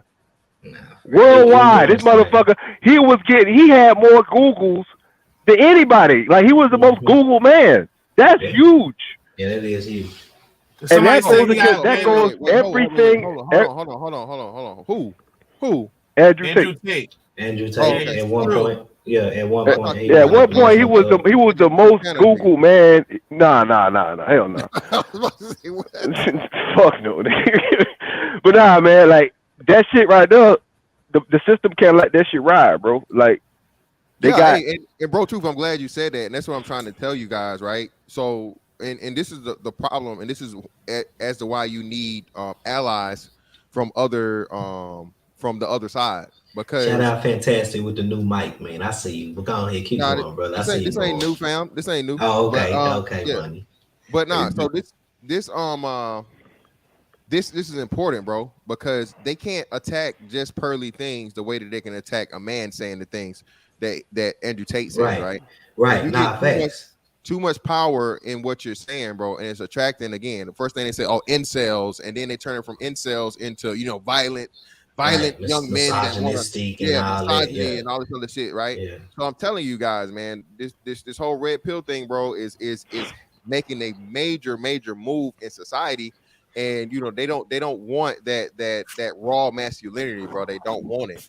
So how you feel about Just Pearly thing? I like her. Well, no, I don't have no problem with her. Like I said, my whole point of saying this is this. Like I told you guys before I left, everybody gave me shit about a particular content creator. Shout out to her. You know what I'm saying, in this sector, and what I saw, I had the foresight to see that, bro, it's just gonna naturally happen as things come along. Okay, right. Now everybody in it for the message or whatever, of course, everybody gonna make bread and make money, right? But at the same time, bro, there are gonna be a lot of people that come along, and you have to have people from the other side to have the same conversation as you to get people to listen to it. Otherwise, people are just gonna shut you down and be like, you're bitter, you're an incel, you can't get women. You know, you're misogynistic, you're all these negative things that said to a man that dares stand up and speak his mind. And we see what happens ultimately, like say when you're an Andrew Tate type of individual, to where, you know, this dude doesn't have a history of any type of domestic violence or, you know, any type of criminal activity and all this crazy stuff, right? But yet and still they try to turn him into a criminal and say he's scamming and he's this, he's that, and all these different things. And then they deplatform him. Like, bro, I didn't even know about the Uber shit. Like, damn, but and that's the thing. When they can't control you, Airbnb too. Yeah. Damn. And when they can't control you, you know what I'm saying? They don't got no angles that they can motherfucking come at you with, bro. Like, they got to get you out of there. Right. That's real. Yeah, I they think gotta get you out of there. I think it is, man. Like, you know, vagina is powerful, and, you know, but there are very powerful men out there. You know what I mean? So whatever vagina is swaying that person's opinion, you know, that could change things. So in a way, women do have their place in decisions in society because it's powerful men that make decisions. But it's also possible that it's women in their ear, or just some other thing in general. And I think he might have, by the things he's saying, it could be men out there that's changing their ways with they women and not getting caught up, and that can make people pissed off. And when people get pissed off and they feel like they're losing their livelihood or they're losing their stronghold and whatever they think they got in their life, you know, then they'll do drastic things. You know, I'd make an effort to get someone you know, banned off an app because I don't like them. You know what I mean? Nah, you did that before. I'm just saying, like, you could ruffle feathers, a lot of feathers. Yeah. And shout out to Freeze on Lou, yeah, because I saw her say that she's been demonetized, well, she's been banned on TikTok and been demonetized a lot of the stuff here. And listen, bro, let me say this, bro. I'm a part. I'm gonna take blame as being part of the problem here on not doing this. But bro, this whole demonetization thing, as far as red pill content goes, especially when, like I said, so my stuff in accordance to the guidelines or whatever, you know, I'm following the guidelines. The only thing I do is use profanity, right? I'm a sailor, goddammit, so it's a part of me. So my shit should be able to be green according to, you know what I'm saying, the YouTube guidelines. But yet still, they won't give me full monetization on a lot of these topics. Anything that's red pill related or whatever, for the most part, they turn it yellow and they hit the fucking monetization of it, right? So they can make more money off it than you can, right? But this is the thing.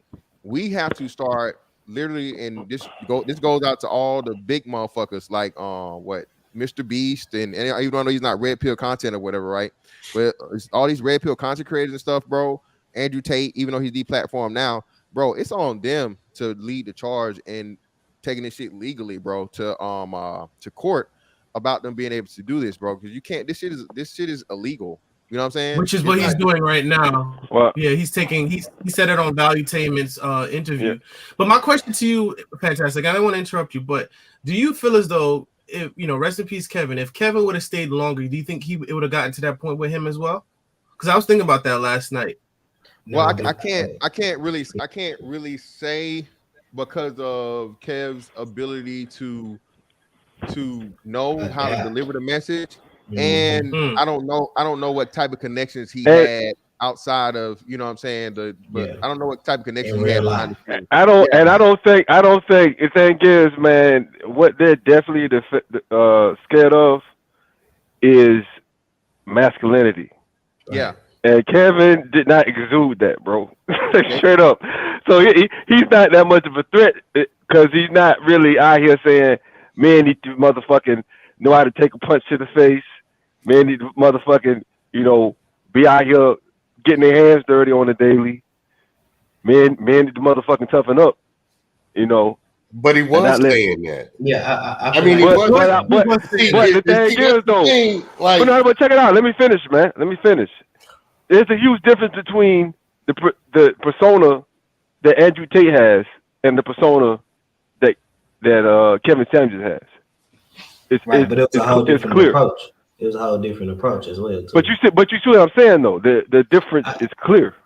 I get what you're saying, but I would put more so on like the reason why I feel like Kevin would have still had the same impact or even more is because the women were starting to listen to Kevin. You get what I'm saying? See, women ain't trying to listen to Andrew Tate at all, even though he's saying the same. But that wasn't the question, though. The question was whether or not he think that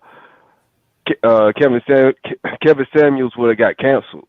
Right, and that's what I'm saying. He wouldn't have got canceled. Yeah, he wouldn't have. Nah, that's the thing. Yeah, we agree then. We agree. Right, he wouldn't have got canceled. Because the women was behind him because the way he delivered the message to the women, if that made sense. You get what I'm saying?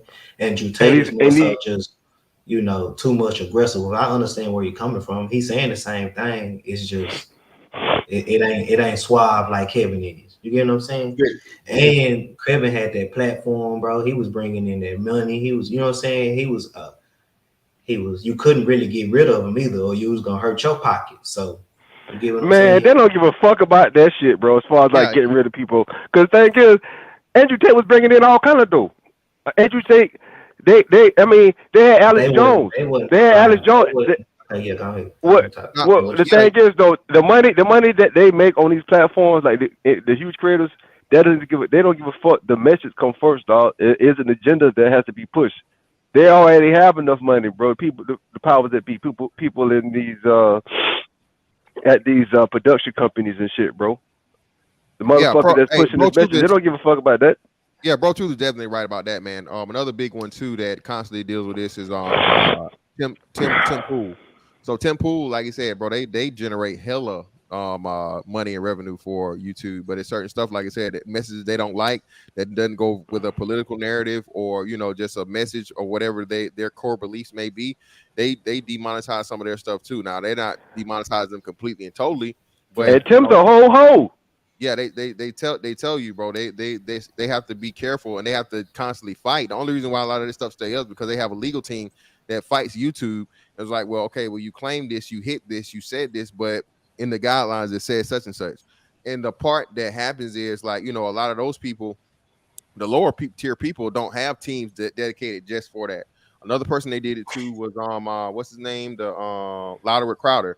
They did the Louder with Crowder. For at one point, I think Louder with Crowder was almost platform if he wasn't completely totally He was. They kicked him off, and then he had to get. Yeah. You think Kevin would have got deplatformed? Yeah. Well, I'm not saying he would have got deplatformed, but he did. They had to his lawyer had to basically go into Louder with Crowder. Yeah. So I understand where Bro Truth is going. Even with delivery, at a certain point in time, it's just a message altogether, regardless of delivery, and it just depends. We will never know.